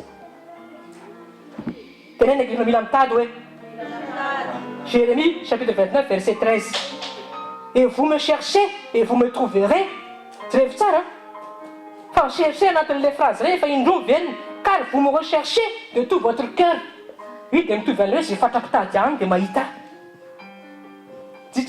Mahita n'Andriamanitra ozy tsika rehefa mitady tsika amin'ny fo rehetra. Fa mahavoan'ny kristianina tsy mety mitady de tout leur cœur. Misy tsy manao recherche mihitsy, misy tonga le tsy manao recherche mihitsy. Ka izy mivavaka, ka izy mamaky teny, ka izy nandohalika, ka izy nanao zavatra rehetra zany. Dia misy kosa micherche ihany fa manao cherche superficiel. Zany hoe manao kely 5 minutes tonga dia matory avy eo. Tanao misy degré le izy. Tanao misy zany reraka izy satria mbola mipahanao anatiny any le chaîne. Ah oui reraka ny journée. Tena tsy hitanao ve Andriamanitra fa tena miasa be kosa. Ahoana mbola andohalika sy notisterné zany. Reny zany micherche ihany izy satria il décide quand même de passer du temps avec Dieu dans la parole, dans la méditation, dans l'endroit secret. fa mbola tsy mahita reny satria reny micherche superficiel fa ozy n'Andriamanitra hoe vous me cherchez de tout votre cœur c'est là que vous me trouverez. Hitanareo misy degré zany a fitadiavana miaraka amin'Andriamanitra ka raha tahitan'Andriamanitra ianao a cherchez le de tout votre cœur zay fatrapitady dia ahita denao misy degré any amin'ny faratapony foana takian'Andriamanitra ka zao le izy ndraindray tsika mitaky zavatra be amin'Andriamanitra hoe ovay ny fiainak'Andriamanitra tsy hitanao ve situation hoe tena tapaka be fa tsika tsy mba mise poser question mihitsy hoe inona ny zavatra takian'Andriamanitra amiko ne tsika demande foana hoe ataovan'izao ny fiainako alamino ny fiainatokantranoko alamino ny businessiko tsy hitanao ve zao olako zao fa manina ianao raha mba manontany hoe qu'est-ce qui ne va pas Dieu dans ma vie dans ma relation avec toi qu'il faudrait changer zany tena vavaka raha tianao zany tena vavaka tena toucher un cœur de Dieu satria be dia be ny olona mitady kety fotsiny fa tsy mba mahitra-panontaniana mihitsy hoe ty fiainako ty hoe mba agréable an'Andriamanitra isan'andro sao dia misy zavatra tsy mety ary ataon'taoko a mi-empêcher n'Andriamanitra tena hita tena hoe tena dia prospère be sao dia misy zavatra mbola régleny zay le fitadiavany zay le fitsikoloany zay le fanontaniany zay tena enina kely zay le fitadiavany zay hoe tena kely mila travail le izy hoe fa tsy resaka mipetrapetra fotsiny izy ty hoe zao tadivo io marina tsika olona ara-panahy mandeha araka ny fanahytsika fa araka ny fanahy dia manino mandeha araka sy nino principe biblique zay ny ara-panahy mandeha araka zay ten'Andriamanitra ka zao zany io cher io tompoko io tenena kely hoe travail de tous les jours io hoe décision décision-nao mihitsy micrucifie en chair-nao tous les jours satria misy fotoanao ka mivavaka tsotro zao fotsiny oui le chair tsy ta hivavako le chair tsy ta handohalykako le chair tsy ta hamaky baiboly fa hijery teleko le chair tsy ta hamaky baiboly fa hijery roman ohatsy ny be dia be le chair tsy ta hanao relation avec Dieu zany fa manino nanao relation izy andeha libaliby izy andeha revirevy izy zay ny chair fa ianao mihitsy mila manoka tena hoe non je marche par l'esprit car je suis né d'esprit tsy afa-tsy izy zay tenena akaikinao hoe décision avy aminao mihitsy le izy hoe efa nomen'Andriamanitra anao daholo ny zavatra rehetra fa nenao mila maka décision dia osika foana koa efa iantsika ty hoe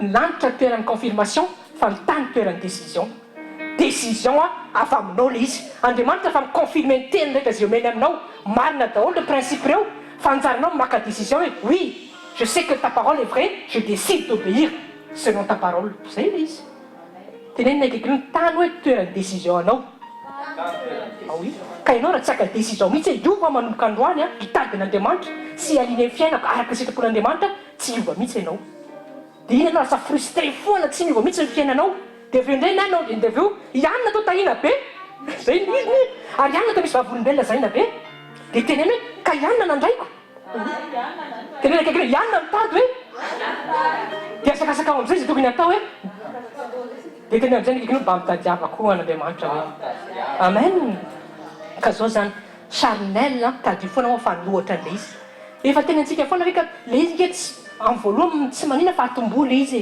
atombo tsy kelikely le izy dia augmente le izy dia zao tsara zay koa tsika olona ara-panahy tsy afaka agréable an'Andriamanitra foantsika raha toka mandiarano zay tsonga dia zay fotsiny dia tsika zany zao zany tsika zany raha tsy te hamaky baiboly tsika zany raha tsy te hivavaka tsika zany raha tsy te hana relation amin'Andriamanitra tsy agréable amin'Andriamanitra ianao dia rehefa tsy agréable amin'Andriamanitra ianao tsy afaka hitany tanana mihitsy hitanao zay le izy tsotra be le izy ka kolokolo zay relationnao amin'Andriamanitra zay personnel le izy tenena keinao personnel le izy manaova bilan zay zay zavatra venet foana manaova bilan fiainao personnel ny état spirituel hoe atraiza marina degré ako ny fitiavako an'Andriamanitra ianao mety mitena alleloia midera be anao tiako anao Andriamanitra aozy ny baiboly zay ty aozy dia ty ny teniko alleloia be dia be ny olona tena zany fotsiny nefa ny baiboly tsy misokatra akory tenena keinao olona mpandaingy zany hoe satria Andriamanitra dia teny raha tia an'Andriamanitra zany ianao tsy maintsy tia ny teny tompoko verina amin'izay foana le izy mila manokatra teny mila mamaky teny mila manoka tena miaraka amin'ny teny tsara zay tia aho zy Andriamanitra dia tia ny teniko dia zao zany du lundi au dimanche manova bilan personnel dia ianao ihany mahafantatra hoe 10% ny fotoananao midy baiboly io dia 10% ihany mivoa dia zay ny teneniko anao rehefa midy io dia tsy miteny anao io tsy miteny aminao io satria sokafanao le izy ary rehefa voainao io rehefa maka fotoana ianao maka manino mi-entretenir relation miaraka amin'io satria Andriamanitra io dia manino reheveren'andriamanitra aminao amin'izay secret-ny ao anatin'ny rehetra. Amen. Tsaratsika tenena misy secret hoe tadio tsara fandraisana trésor etra totaly dia manino enfouit en profondeur daholo. Nefa ny ten'andriamanitra miteny hoe le royaume de Dieu c'est un trésor illimité, mystère, zavatra be dia be mihitsy. Ka zao ny olona mitrandraka trésor reny manino se dénoner mihitsy izy par tous les moyens, manino creuser tout au fond satria zavatra valeureux le izy. Asika tsara ohatra zany koa pétrole jereo tsara fa manao forage en pleine mer mihitsy ny industrie pétrolière satria ano misy azy satria zavatra misy valeur, zavatra précieux dia manino manao any installation be reny izy. Ka ny royaume de Dieu ohatran'izany mihitsy zavatra misy lalina fa ianao mila mitady, mila mandroso fa tsy miandry fotsiny hoe kiloraneo le izy. Tenenina akaikinao aza miandry tatana tsony hoe aza kamokamo-tsony manomboka izao hoe amen. Tadio tsara fafakamonana dia efa midevoly satria miempêcher anao hifanananao relation amin'Andriamanitra. Zay zavatra hoe tadio tsara. Ary efa misy na amin'ny spirituel zany na amin'ny physique ny olona kamo tadio tsara fa tsy tafita za mihitsy. Mahasika tsara zany tsy possible mihitsy ny olona kamo dia tafita fa manino ny olona mazoto ny olona mavitrika ny olona mitady zay ihany no tafita. Na zao tontolo zao ary manana an'izany principe zany. Ka ndraindray zanak'Andriamanitra manadina zay principe zay hoe zanak'Andriamanitra tany zay ozy Andriamanitra ana daholo omeko ny zanak'ireo lovako ireny amparalivan'i Kristy. Mihiriran'izay fotsiny zanak'Andriamanitra fa il ne bouge pas le petit doigt. Oui, zay tsy mitady an'Andriamanitra akory izy. Dia fa izy mametsin'Andriamanitra fa ahoana Andriamanitra za kosa efa mivavaka sy manompo fa izy ihany le fitahiny. Tenina geny ianao ary tsy mitadiko. Kinona no hitanao eo rehefa tsy mitady ianao? Asika tsara le izy reveranao anatsika mihitsy zay attitude zay tsy resaka prospérité ihany le izy fa resaka fiainanao andavanandro miaraka amin'Andriamanitra hoe tu dois manino kolokoroa fifandraisanao amin'Andriamanitra. Dieu le Saint-Esprit, Dieu manana personne io. Imaginez hoe nao anaty tokantrano tsy mifampiresaka dia ianao hoe mihevitra fa ny atmosfère anatin'ny tokantrano tena milaibe hoe misy olona tsy mifampiresaka ny vady ny zanaka fa samy monjomonjy eo. Imaginez lora be zany. Ohatran'izany koa io Saint-Esprit io rehefa tsy resahanao izy manahelo be. Tsy manahelo, tsy hitany hoe manahelo fotsiny izy nefa nitay amboraka ny ao amin'ny fony dia tsy révélé le izy satria ianao tsy mi-entretenir relation aminy. Tenenina akaiky hoe kolokolono fifandraisana amin'ny fanamasina manomboka androany. Ary zay tsy ampianarina kristianina mihitsy zay fa mila ampianarina mihitsy zay satria le Saint-Esprit c'est une personne, c'est la personne de Dieu qui demeure en toi. Amen. Tsaratsika zay moyen voalohany zay fitadiavan'izay hoe rehefa mitady ianao rehefa manana zay attitude zay ianao rehefa mitsingolika anatin'ny teny ianao dia za miteninao fa tsy maintsy mamaly anao Andriamanitra satria zay mitady dia mahita. Tenena akaiky hoe tsotra be le izy fa mila appliquena fotsiny le izy vao hita le vokatra. Amen. Zavatra faharoa noteo premièrement noteo raha hoan'izay maka noty recherche na fitadiavana. Haitsika tsara faharoa ahoana ary nafahatsika koa mahafantatra secret ao amin'Andriamanitra. Deuxièmement noteo anatin'ny vavaka tompoko, anatin'ny vavaka. Noteo hoe prière anatin'ny vavaka. Noteo hoan'izay maka noty deuxièmement nafahatsika mahafantatra ny ao am-polo lanin'Andriamanitra dia moyen men'Andriamanitra dia ny prière. Aka exemple atsika Daniel vaky sokafo ny baibolitsika Daniel chapitre 2 Daniel chapitre 2 verset 15 à 19.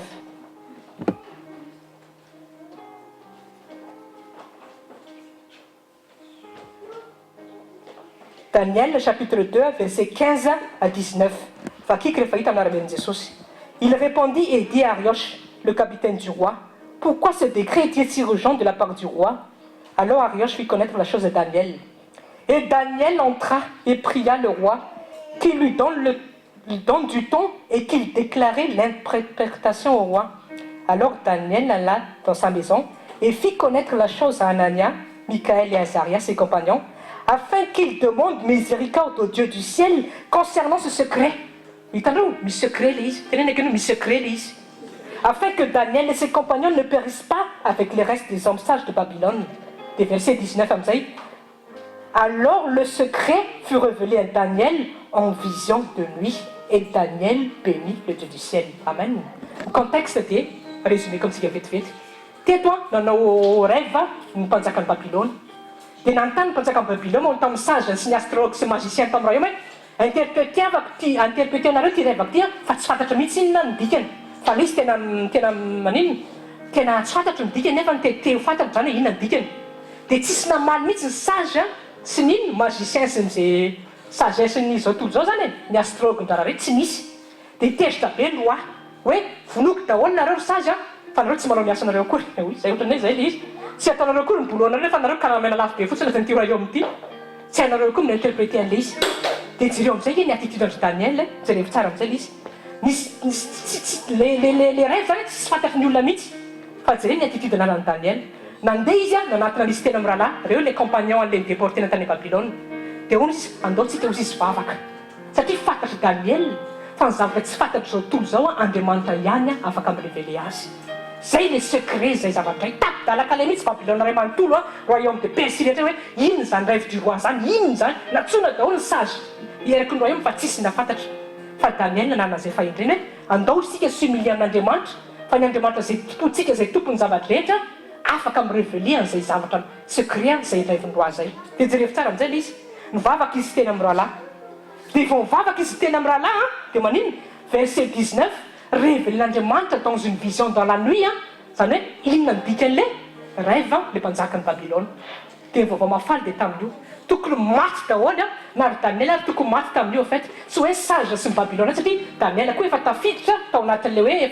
efa tao anatin'ny royaume zany zareo terina naiky maty kory zalahy miaraka tamin'ny sage rehetra fa nosy secret ray aman-dreny vao révélé Andriamanitra taminazy tsy ringany Daniel tsy ringana koa sage zany hoe le méchant koa zany ny sauvé ihany koa zay le famirapon'Andriamanitra fa nefa le tsy zavatra tsy olona mpanompo sampy magicien astrologue fa no secret leven'Andriamanitra tamin'ny Daniel l'interprétation le rêve roi dia sauvé daholo reny tena lekakeo tsy vitan'izay fotsiny hoe fa manino lasa tonga dia nasy promotion Daniel sy ny akamany lasa gouverneur ny Babylone hitanao rehefa fantatao secret ampon'Andriamanitra ça vaut beaucoup plus qu'une vie d'effort et de lutte tsisy fisasana ataonao fa tonga dia Andriamanitra mirévélé zavatra tsy fantan'izao tontolo zao hoe zao ny dikan'io zao atao tonga dia ampiasanao le izy dia c'est ce qui fera la différence zay izy zavatra hoe tapidalaka le Babylone fa tamin'ny Daniel ihany ny révélén'Andriamanitra amin'le izy teneny akikinao da tianao fantatra hoe secret ampon'Andriamanitra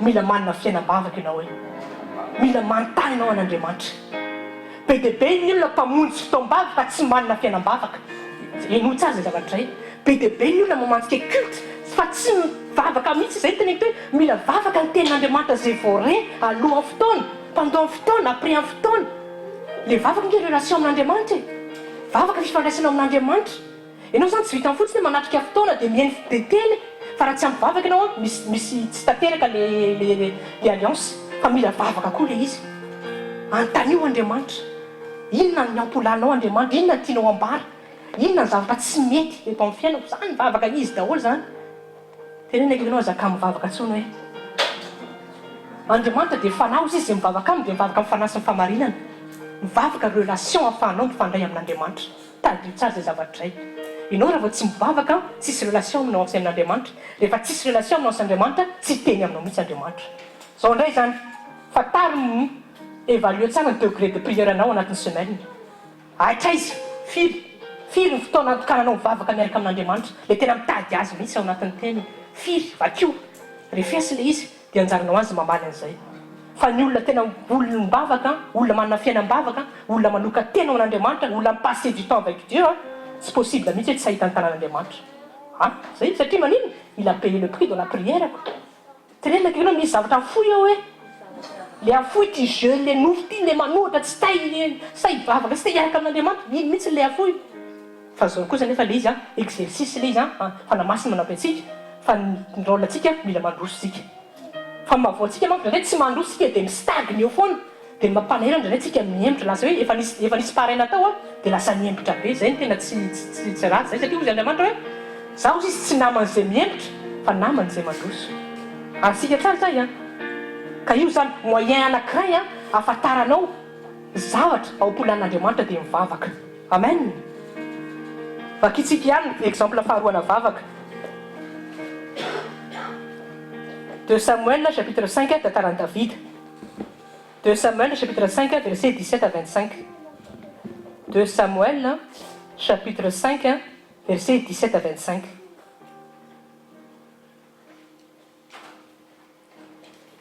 « 2 Samuel, chapitre 5, versets 17 à 25. Amin'ny anaran'i Jesosy, 2 Samuel, chapitre 5, versets 17 à 25. Mais quand les Philistins eurent entendu qu'on avait oint David roi sur Israël, tous les Philistins montèrent pour chercher David, et David, l'ayant appris, descendit à la forteresse. Et les Philistins vinrent et se répandirent dans la vallée de Réphaïm. Et David interrogea le Seigneur. C'est le ça. C'est un contexte de l'armée philistin en Arcanie, armée Israël en David. De dire l'attitude de David. David est une armée mafie, un soldat. David est un vaillant guerrier. Joab est un capitaine, un homme de guerre. Fa tsy miankina amin'izay David hoe niarmea tena matanjaka be fa manino sy milie izy nantany ny hevitr'Andriamanitra. Jereo tsara ny prière nataony, verset 19. Et David interrogea le Seigneur disant, monterai-je contre les Philistins, les livreras-tu en ma main? Jereo tsara zay mangataka hoe dia hovaliana. Jereo tsara vao nangataka David. Et le Seigneur dit à David, monte car sans aucun doute je livrerai les Philistins en ta main. Tonga dia latsaka amin'ny verdikan'Andriamanitra. Mahavoatsika ianareo tena tsy mangataka mihitsy. Tsy mangataka mihitsy tsika fa miandro fotsiny. Nefa Andriamanitra miteny fa zay mangataka dia hovaliana. Dia jereo tsara l'izy. Chapitre verset 20, izy atsika any. Et David vint à Baal-Pérazaïm, et là David les frappa, et il dit, le Seigneur a percé au travers de mes ennemis devant moi, comme une brèche faite par les eaux. C'est pourquoi il appelait cela Baal-Pérazaïm. Et ils laissèrent leurs idoles, et David et ses hommes les brûlèrent. Et les Philistins montèrent encore de nouveau et se répandirent dans la vallée de Réphaïm. Et jereo tsara, anankiroa l'izy dia mbola nanontany ndray David tamin'Andriamanitra hoe inona no tokony atao Andriamanitra. Ianao ve eo amin'ny fiainanao andavanandro mba manontany an'Andriamanitra ny directive hoe inona tiako nataoko. Sa ndraindray ianao miteny hoe fantatra io e, efa asako isanandro io e, efa mana expérience amin'io e, efa 25 ans tanatin'ity baty tsy mila mivavaka izany vao aizy kosa ny ordinateur dia mazava aminahy. Tsy mety zay zavatra zay mila misimile foana ianao na dia isanandro ary hoe iasa ndray Andriamanitra, ianao tokony fahalalana, ianao l'esprit de sagesse sy ny connaissance mangataka an'izay esprit zay hiasa amiko indray androany. L'izy une humiliation en fait tu dépends vraiment de Dieu. Aza mihevitra mihitsy zany hoe ianao efa favy be, efa favori be, efa hainao io. Fa mampahainao an'io Andriamanitra, mampahainao an'io fa raha vao tsy miankina amin'Andriamanitra ianao tsy mahomby io zavatra io. Tenenina akaikinao mila dépendant amin'Andriamanitra ianao hoe. Amen. Des versets 23, bon l'entendant David. Et quand David interrogea le Seigneur, il dit, tu ne monteras pas, mais encercle-les par derrière, et tu iras contre eux en face des mûriers. Et quand tu entendras le bruit de pas au sommet des mûriers, alors tu t'empresseras, car alors le Seigneur sortira devant toi pour faire frapper l'armée des Philistins. C'est bien, moi, c'est une vie de lutte et beaucoup d'efforts. Fa ianao secret rêve amin'Andriamanitra dia efa afaka mahomby anao. David tsy naniady akory fa nivavaka izay nataony tamin'Andriamanitra dia nirevin'Andriamanitra hoe zao clé ahafahanareo marisa ny Filistin. Dia raha mahatsiarytsika misy tantara ohatran'io mihitsy tantaran'i Josaphat. Tena ohatran'izay mihitsy un chronique de chronique chapitre 20. Rehefa nanafika koa ny firena Seira sy ny anankitelo le anaty Baiboly dia tonga dia naninona Josaphat. Dans sa frayeur, Josaphat se mit à chercher l'Éternel dans le jeûne et dans la prière. Ianao zany mba mila n'izay manana an'izay zavatra mihitsy raha vao misy zavatra anankiray dia mbô tonga dia andohalika tady ny directive-n'Andriamanitra. Dia rehefa simile Josaphat tonga dia nampitenen'Andriamanitra amin'izay tsy tadidiko intsony le profeta tamin'izay hoe zao secret amin'io joroa fotsiny nareo fa tsy mila miady fa za ihany manino no hamotika andreo fahavalo reo.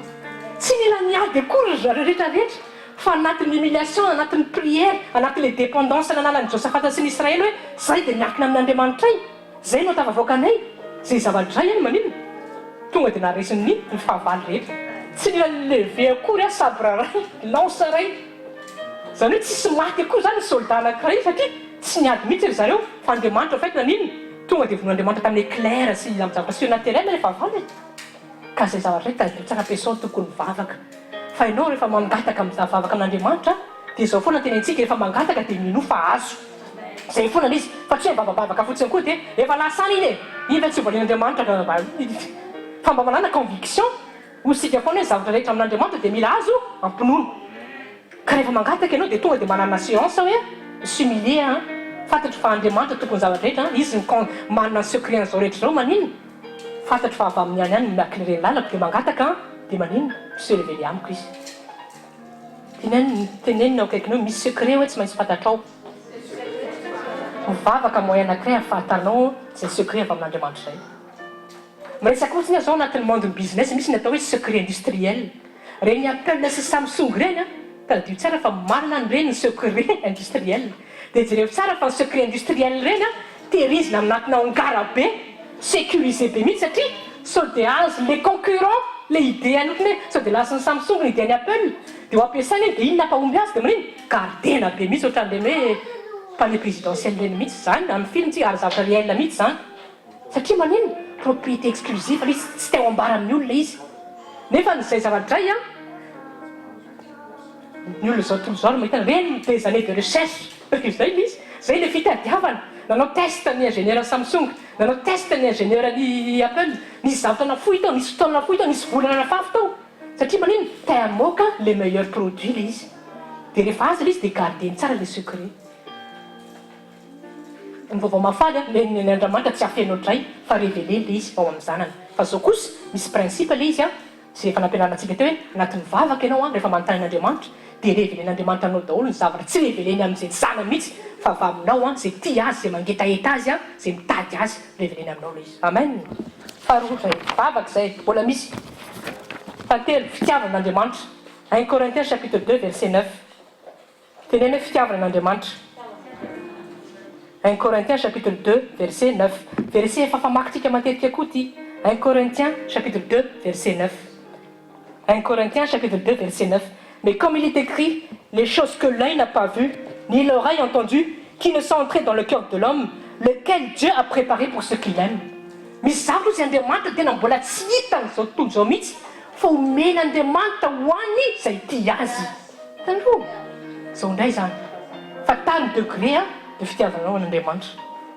fitaritaro refeso atraiza ny fitiavanao an'Andriamanitra dia rehefa tsara resaka secret foana tadio tsara fa ny olona manana secret tsy amin'ny olona rehetra tsy amin'ny olona rehetra ny tenen'ny secret any marina zany sa tsy marina fa ny secret anao révélénao amin'ny olona zay intime aminao ao tsara tsika ny secret anao tsy révélénao amin'ny olona rehetra fa révélénao amin'ny intime anao ohatra ny olona zao tsy mirévélé secret fa révélé ny mpanompon'Andriamanitra satria fatana fa mpanompon'Andriamanitra afaka hitondra azam-bavaka afaka conseiller azy amina zavatra hoe intime sy personnel fa tsy hoe révélénao amin'ny mpiara-miankina zany tsy zay izy Andriamanitra koa zany raha tena intime aminy ianao livreny aminao zay ampoany rehetra zay ny tian'Andriamanitra teneninao fa ve mba vetsika intime amin'Andriamanitra fanontaniana mipetraka androany hoe mba vetsika intime amin'Andriamanitra intime avec Dieu c'est passer du temps avec lui zay izy tu passes du temps avec lui dans la prière miverina foana l'izy dans la parole de Dieu Jean 14 15 Jean chapitre 14 verset 15 celui qui m'aime garde mes commandements zay tia dia tia ny teniko l'izy zany zavatra tsotra be révélén'Andriamanitra antsika daholo le principe mora l'izy fa à toi de les appliquer pour que ça prenne vie dans ta vie azy tsara tsika zany raha tian'Andriamanitra ianao raha mitenanao fa mpanompon'Andriamanitra raha mitenanao fa miaraka amin'Andriamanitra fa taro ny fotoana maninona ianaovanao relation aminy tsika avy anatin'ny 24 heures inona mameno fotoana atsika fantatr'Andriamanitra nge fa miasa tsika oui fantatr'Andriamanitra nge fa maninona mianatra tsika fantatr'Andriamanitra nge fa manana ndraiky tsika miara-mano samihafa fatany daholo zany fa militsy fa tiany fantatra koa hoe atraiza ny place apetratsika azy amin'ny madio azy eo amin'ny fiainantsika andavanandro le mivavaka averin'ny olona foana eo zany dia aka 2 heures eo dia mivavaka mifanamby miasa ary ianao afaka mivavaka na manao malakizy anao no afaka mivavaka fa le tian'Andriamanitra takina hoe vavaka aza mitsatra le anao miresaka amin'Andriamanitra foana zao dia vavaka ohatra anao mahita ny fahatsarany hoe tena tsara kosa Andriamanitra zao voninkazo nataonao zao zany toko dia vavaka zay fa ny olona mihevitra foana hoe rehefa hivavaka dia tsy maintsy hoe androalika dia anao zavatra dia mangataka fa rehefa le anao midiscuter au jour le jour au quotidien à chaque instant dia vavaka zay satria mivavaka dia maninona tu es c'est une relation avec Dieu zay tadio tsara zay discerne tsara dia zavatra zay zany dia vavaka daholo zany fa le tsy tian'Andriamanitra zany hoe tu fais ta vie dans la journée dia tsisy place mihitsy eo aminazy eo amin'ny fiainanao fa ohatran'ny olo zao tontolo zao ihany ianao miasa ianao mianatra ianao dia mandeha comme ça fotsiny nefa n'Andriamanitra rainao izy zanany ianao tiana nanana foana zay relation zay dia ao izy taty mirindra raha vao tsy raha nimena ny relation tsy maintsy maty zay zavatra grave ianao zany raha vao tsy mikolokolo ny relation n'Andriamanitra tsy hoe izy ala aminao fa tena manahelo be izy a dia nefa tsy mahomby koa ny fiainanao satria ianao tsy afaka hisaraka amin'Andriamanitra ozy ny ten'Andriamanitra hoe raha tafasaraka amiko ianareo tsy mavita ninninina tenena akaiky no mila mikolokolo relation koa miaraka amin'Andriamanitra hoe manoko zao tenena akaiky no misy zavatra miova amin'ny fiainako androany hoe amen ao tsara tsika degré zany a afahanao mafantatra secret ampolan'Andriamanitra satria rehefa intimenao azy dia maniny fitiavanao azy dia zay foana tenentika hoe farito amin'izay eo fiainao isan'andro hoe atraizanao mamaky teny a atraizanao mivavaka aminy a atraizanao manana fotoana miaraka aminy ao tsara tsika fa efatra resaka toe-po sy attitude indray le izy pureté raisinao ty pureté Psaume chapitre 25 verset 14 pureté un critère fa efatra rehefa manana fiainana mpamasina ianao rehefa manana fiainana famarinina ao rehefa mandeha intégrité ianao a tsy afaka tsy nitanao Andriamanitra amen Psaume chapitre 25 verset 14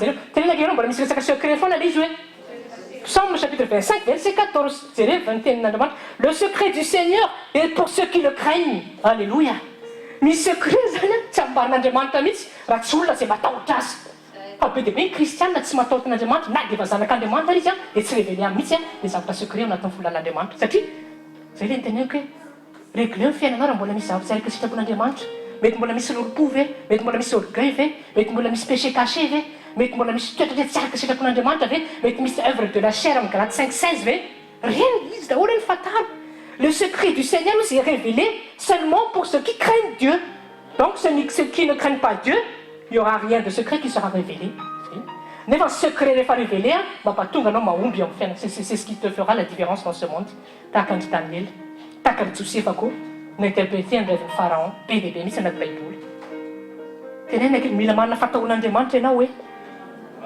afaka raisika daholo ny principe fitiavana afaka raisika daholo hoe mitady sary reny fa ianao raha mbola tsy manana pureté a tsy afaka mihitsy n'Andriamanitra maniny ibénir anao satria hozy Andriamanitra hoe je suis saint soyez saint dia hozy Andriamanitra koa hoe ceux qui ne sont pas saints ne verront pas ma face haitsika tsara zany a haitsika tsara zany a Andriamanitra tena izy zany tena strict marin'Andriamanitra ceux qui ne marchent pas dans la sanctification ils ne verront pas Dieu Hébreux chapitre 12 verset 14 ceux qui ne marchent pas dans la sanctification ne verront pas Dieu c'est les ça manoka tena mihitsy no mila mise à part il moa le mise à part tu t'éloignes de tout ce qui est mal tu t'éloignes de tout ce qui est fréquentation que Dieu ne veut pas aisika tsara daholo zany raha misy zavatra tsy araka sitrapon'Andriamanitra dia manino tonga dia midegerpilagny antsika miala ao satria fantatsika fa tsy tian'Andriamanitra zavatra zay asika tsara ty zavatra zay a tadio tsara ianao sara ty zavatra ty tadio tsara amin'ny Hébreux 9 ny Hébreux 9 ny table de la loi dia tao amin'ny lieu très saint ao amin'ny tena masina indrindra misy ny révélation misy ny tenin'Andriamanitra zany hoe any amin'ny masin'Andriamanitra mi se révélé any izy manino mamoraka ny aompony any izy mamoraka ny secret ka ny olona zay tsy masina tsy mahita ny secret nefa rehefa tsy mahita ny secret ianao a dia manino traky ny olona zao tontolo zao ihany a frustré a tsy mahomby a trombomana ihany atsika tsara zavatra y a inona nampiavaka ny Job tamin'ny fotoana andriny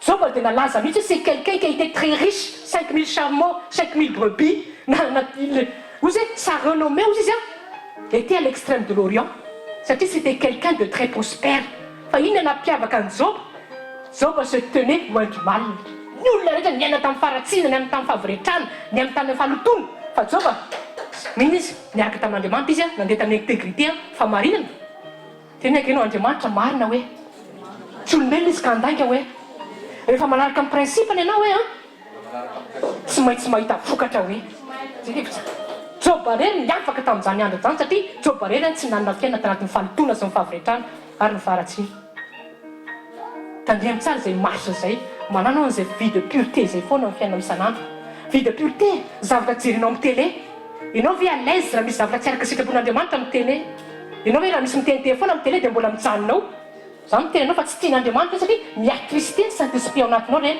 zay nky le mise à part zay le mila mitanina amin'ny zavatra enonina, amin'ny zavatra jerena, amin'ny zavatra fomba fanaona, amin'ny zavatra atao, na fomba famidry. Mila mizapara foa antsika miaraka amin'Andriamanitra. Ao tsara tsika tenena kekreo Andriamanitra masina hoe. Tsika koa mila masina hoe. Amen. Fizantsika ny verset 2 Corinthiens chapitre 6.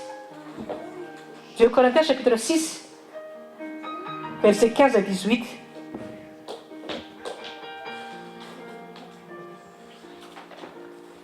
Ny importance an'izany hoe fanokana tena zany miaraka amin'Andriamanitra. 2 Corinthiens chapitre 6 verset 15 à 18. 2 Corinthiens chapitre 6 verset 15 à 18. Fakiko rehefa hita anaramerin Jesosy. Et quel accord entre Christ et Bélial, ou quelle part a le croyant avec l'infidèle, et quel accord entre le temple de Dieu avec les idoles, car vous êtes le temple du Dieu vivant, comme Dieu a dit, je demeurerai en eux et marcherai en eux, et je serai leur Dieu, et ils seront mon peuple. 17. C'est pourquoi sortez du milieu d'eux. Sortez du milieu d'eux. Miala anao amin'ny zavatra rehetra tsy saraka amin'ny sitrapon'Andriamanitra. Manomboka amin'ny zavatra izay nonao zany. Zay ny tena manaka exemple na télé fotra zay tonga dia tonga anaty rapida be. Fa zilevana zavatra rehetra izay tsy mifaka amin'ny sitrapon'Andriamanitra zany ka hitanao eo amin'ny fiainanao, eo amin'ny environnement, dia anao midéguerpir hindrany. Inona moa nampiavaka ny Josefa? Josefa rehefa nikôty azy mivadiny Pharaon manino il s'est dit za tsy ho azy ity zany satria za manana crainte de Dieu. Dia ahoana? Lasa izy nitsoka. Fanjitra tsy nitsoka fa nitoetra eo. Nefa nanten'Andriamanitra amin'ny teony résister hozy izy diable. Fa ndray tsika tsy mirésister mihitsy fa mamay accès ny diable. Fuyez la tentation. Dia inona nampiavaka ny Josefa? Lui efa nanana crainte de Dieu izy jereo tsara lasa premier ministre d'Égypte. Satria ozy Andriamanitra ty olo ity kosa tena manana crainte amiko. Tenenina ekenao ianao rehefa manana fataon'Andriamanitra hoe tsy maintsy mahomby ianao hoe tsisy fika hoe oui tsisy fika mihitsy. Oui tsy ten'olombelona zany fa ten'Andriamanitra satria Andriamanitra marina. Amen. Ao tsara tsika principe farany amarantsika azy zay pureté recherche prière dia farany humilité amin'izay. Humilité. Vakitsika Psaume chapitre 25 verset 9. Nefa rehefa manana humilité koa anao rehefa miaraka an'Andriamanitra tonga dia livren'Andriamanitra amin'ny fomba tsotra ny ao am-pony rehetra, ny secret rehetra izay ao am-pony. Psaume chapitre 25 verset 9. Psaume chapitre 25 verset 9. Amin'ny anaran'i Jesosy. Il guidera les dociles avec jugement et il enseignera son chemin aux dociles. Docile zany tompoko dia olona manaika mididy sy ny commandement n'Andriamanitra rehetra. Olona vao miteny Andriamanitra hoe tiano atao, ok Andriamanitra, j'accepte parce que je sais que ta parole est vraie. Zay ny docile zay, tonga dia manaiky fotsiny amin'ny fomba tsotra. Asika tsara zay rehefa manana humilité anao. Zao zany, ianao zany raha vao tsy ampy ianao raha vao tsy manaiky tenin'Andriamanitra. Orgueilleux ianao zay. Zay zany dia be dia be tsika orgueilleux. Tena marina ity, une fois tsika tsy ni-appliquer amin'ny principe de Dieu orgueilleux zay tsika. Satria tsy ninotsika tsy se soumettre tsika devant la souveraineté de Dieu. Dia be dia be zany tsika tomber dans le péché d'orgueil eto amin'ny fiainantsika. Tena be dia be mihitsy. À chaque fois tsika tsy miobéir principe anankiray manohatra an'Andriamanitra tsika satria mihevitra tsika hoe tsy mila an'izany za Andriamanitra. Mavita amin'ny fiainako tsy mila zay teninao zany fa zay tiako nataoko any nataoko. Amin'izay fotoana zay tsika raha vao tsy miobéir principe anankiray dia tomber foana tsika dans l'orgueil. Tandremy tsara. Tandremy tsara manana foana ianao soumission totale satria Andriamanitra souverain. Izy naroandro zao rehetra ao fatany zay mampety anao raha créature ianao tsy maintsy mise soumettre amin'ny créateur. Zay tady foana zay. Tsy afaka misy créature andeha tahaka zao fotsiny mahavita amin'ny fiainako fa tsy maintsy dépendant en créateur izy. Amen. Vakitsika ihany Ésaïe chapitre 1 verset 19. Amin'izay resaka docile zay ihany. Ésaïe chapitre 1 verset 19. Amin'ny anaran'i Jesosy. Si vous voulez obéir, vous mangerez le meilleur du pays. Alléluia. Raha manaiky sy mankatoy ianareo dia inona ny vokatsy ny tany. Ianao tompoko tsy afaka inona vokatsy ny tany mihitsy raha tsy manaiky se soumettre amin'ny principe de Dieu. Inona moa ny vokatsy ny tany? Prospérité zany. Prospérité. Prospérité zany hoe vokatsy ny taniko. Ny tany zay rehetra amiko izy Andriamanitra dia manino? Ianao zany tsy afaka hisitraka amin'ny bénédiction eto amin'ity tany ity manino? Raha tsy miobéir, raha tsy mise soumettre amin'Andriamanitra. Ao tsara tsika dia mahavoan'ny olona koa ty. Mahavoan'ny olona miankina aloha izy miaino feon'ny olona.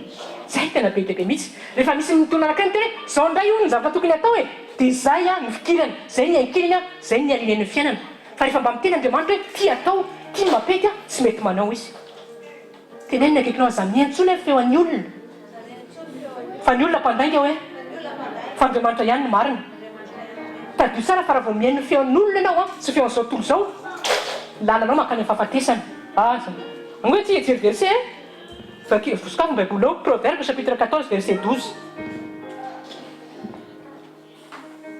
Proverbe chapitre 14 verset 12 amin'ny anaran'i Jesosy misy lalina ataon'ny olona mahitsy kanjy lalina mivarina any amin'ny fahafatesana no hafarany amin'ny teny frantsay Proverbe chapitre 14 verset 12 telle voix semble droite à un homme mais son issue ce sont les voies de la mort izy foana izy zay efa mitenantsika foana tandre ny fatokisan'ny olona sy mihainy tenin'ny olona foana fa mifikirinao zay tenin'andriamanitra aminao zay le izy zay le soumission zay le humilité fa tsy zay ny hevitry ny olona akory mapety tsy ny hevitry zao tontolo zao akory tsy zavatra mitenen'ny télé reny ny ankinana reny ny ainana dia matahotra anao rehefa reny teneninao fa raha te aomby ianao a maninona garde la parole de Dieu obéis à la parole de Dieu fa rehefa manao an'izay ianao a tsy maintsy tafita amin'ny ara-bian'i Jesosy amen ka ianao zany raha te aomby a résumé comme zay le izy a voalohany indrindra mila manana recherche aloha ianao tedava andriamanitra nala ny teniny entretenava ny relation miaraka aminy anatin'ny vavaka angatao izy dia zao afara marana koa azy a ty zavatra ray ty ny teny aty teo tamin'ny voalohany matetika sika rehefa miaraka amin'andriamanitra dia omeo foana andriamanitra tapaka be andriamanitra tsy hitanao hoe ny fiainako tsy mahomby mihitsy a fa ianao tsy mba manontany mihitsy hoe ina andriamanitra zavatra tsy mety tamin'ny fiainako a tokony ho reglena dia zao zany raha tianao ny fiainatokantranao aomby ohatra ny fiainatokantranao misy zavatra tsy milamina ohatra ady lava na misy problème no fanontaniana zay le recherche mila manao recherche anao vavaka tokony atao amin'andriamanitra dia mandeha anao amin'andriamanitra hoe andriamanitra révélé ho amiko a raha mety misy comportement ko ataoko amin'ity tokantrango ty a mba tsy mahomby ty tokantrango ty zay le fitadiavana zay le recherche personnelle zay tokony ataonao fa tsy hoe andriamanitra résolve fotsiny tokantrangoko e satria fantatra anao fa mpamaolana oui tsy vita an'izay izy fa ianao mihitsy mila maka décision alainao ny baiboly izy ny miroara alignenao ny fiainanao ty efa vitako ok ty efa vitako ok ty mbola tsy vitako io miteny andriamanitra miteny io zavatra raha io ny tsy tateraka amin'ny fiainatokantranao a matoy tokantranao tsy mahomby exemple fotsiny zao ohatra ny lehilahy mety miteny mafy ny vava mety hoe mananao ngazy ohatrany hoe mahery be dia mety dia nytokantranao mety tsy mahomby mihitsy ohatra ny ady lava mety tsisy pe mihitsy dia rehefa mitady ianao amin'andriamanitra revelen'andriamanitra aminao zay zavatra hoe zao zavatra ao nge tsy mety ataonao e zao zavatra ao tiako elanao hoe mananoviko zao a manana ianao douceur rehefa miaraka mivadinao ohatra zany exemple fotsiny le zany comportement anananao dans la vie du couple ianao mila misaligny amin'ny tenin'andriamanitra ny vehivavy dia manaiky marina ny lehilahy io tenenina foana io fa raha mbola tsy anaiky ny lehilahy mihitsy a ny vehivavy tsisy fiainatokantrano omby mihitsy satria tenin'andriamanitra io dia ny lehilahy koa rehefa manana anjara ny lehilahy koa rehefa tsy tia mivady raha zavatra tsy midone aminy tahaky ny Kristy sy donné pour l'église tsisy fiainana mahomby mihitsy ao tenenina akaikinao samy manana ny rôlany hoe samy manana ny zavatra tokony ataona fa ataovy zay tokony ataonao hoe amen ohatra n'izany koa resaka prospérité financière ny tenen'ny pasteur teo raha tianao ny aomby tsongoloa ny baiboly inona ny prospérité financière anaty baiboly inona ny zavatra tokony ataoko tsongoloa le izy fataly le izy fa tsy hoe meo fotsiny andriamanitra fa ianao ny tompony argent rehetra tonga eto zany a tsy mila miasa a fa tonga dia tonga avy any an-danitra mirotsaka ny milliard ozy andriamanitra andasy paoly andasy oui ianao tsy mitady an'izy koa ianao tsy mitady an'izy anaty baiboly koa le inona tokony ataoko inona le principe misy semence misy zavatra tokony atao ao tsara tsika dia voninahitra n'andriamanitra ho an'ny tenina vita amin'ny fotoana iza nahazo androany za matoky anaran'i Jesosy a fa tsy niala maina ny androany anaran'i Jesosy terizy ny teny a obéissez ny teny a iainy ny teny a tsakitsakoa ny teny a fa hitondra vokatra anao ny tena anaran'i Jesosy tahiny Jesosy tsika tsiray avy dia tehatsika ho an'ny tenin'andriamanitra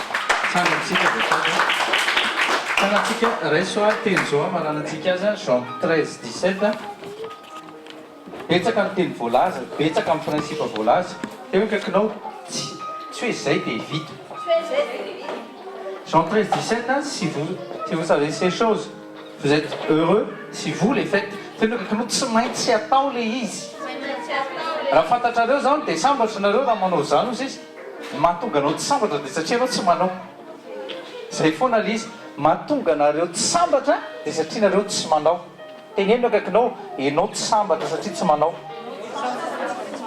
de teneno koa ianao tsy manao de tsy sambatra misy zay sambatra roa lela ny tenin'andriamanitra amen aloha mivavaka famarana antsika de zao zavatra anankiroa mila anao tena amin'ny 11 novembre jour férié io 11 novembre fionatsika de amin'ny adressinareo zany mandefa sms am'le le endroit zay ionatsika 11 novembre raisinoty zay aza manao nininina ntsony aza mandeha programme aza mandeha province aza mandeha naizanaiza aloha fa férié io tsisy afaka andangy mihitsy hoe za tena miasa amin'io tena tsy miasa mihitsy amin'io eraky frantsaray manontolo a ny lera sy ny adresse omena 11 novembre zay a de zavatra natsangana nanomboka omaly any keo a de noho tsara zafa taky mamara antsika tsy maintsy fitaina nefa le izy question réponse fantanina sy valiny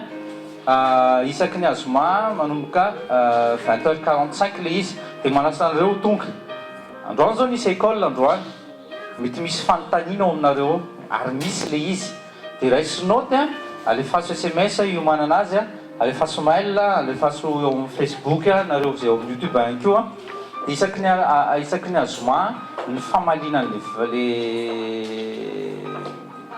le fantanina zany de samita in'andriamanitra vavaky tsika amarana amin'ny fotoana raha sabidy avy am' jesosy kristy tompo misaotra anao zay fa zay zavatra feninao tokoa tsy asehonao raha tsy efa mikatsaky zay raha tsy efa mangataky zay raha tsy efa mitady zay raha tsy efa mi se mettre en ordre amin'ny principe anao zay a sy araky zay lalanao a ao amin'ny fanjakanao satria anao mitany zay rehetra eo agny tsy menao mifanapahana ho an'ny olokolopona tsy menao any zanaka gate pourri koa zany fa menao amin'ireo zanaka tianao a mitady anao a obéissant aminao a makatoa anao tanteraka ary tena tia anao tanteraka ndreotsy hay jesosy ao tena meloka coupable daholo zay tsirairay avy tsy natateraka ny tsirairay avy efa mitady anao zay fa mitady no ny filana zay de tsy mahazo izy jakoba fa androany jesosy ao nyreverenao taminay ny secret raha satria zay tianao a de nao no miambonahitra satria misokatra aminay ny lalana zay tsy takatra ny sainay zay tsy hitan'olombelona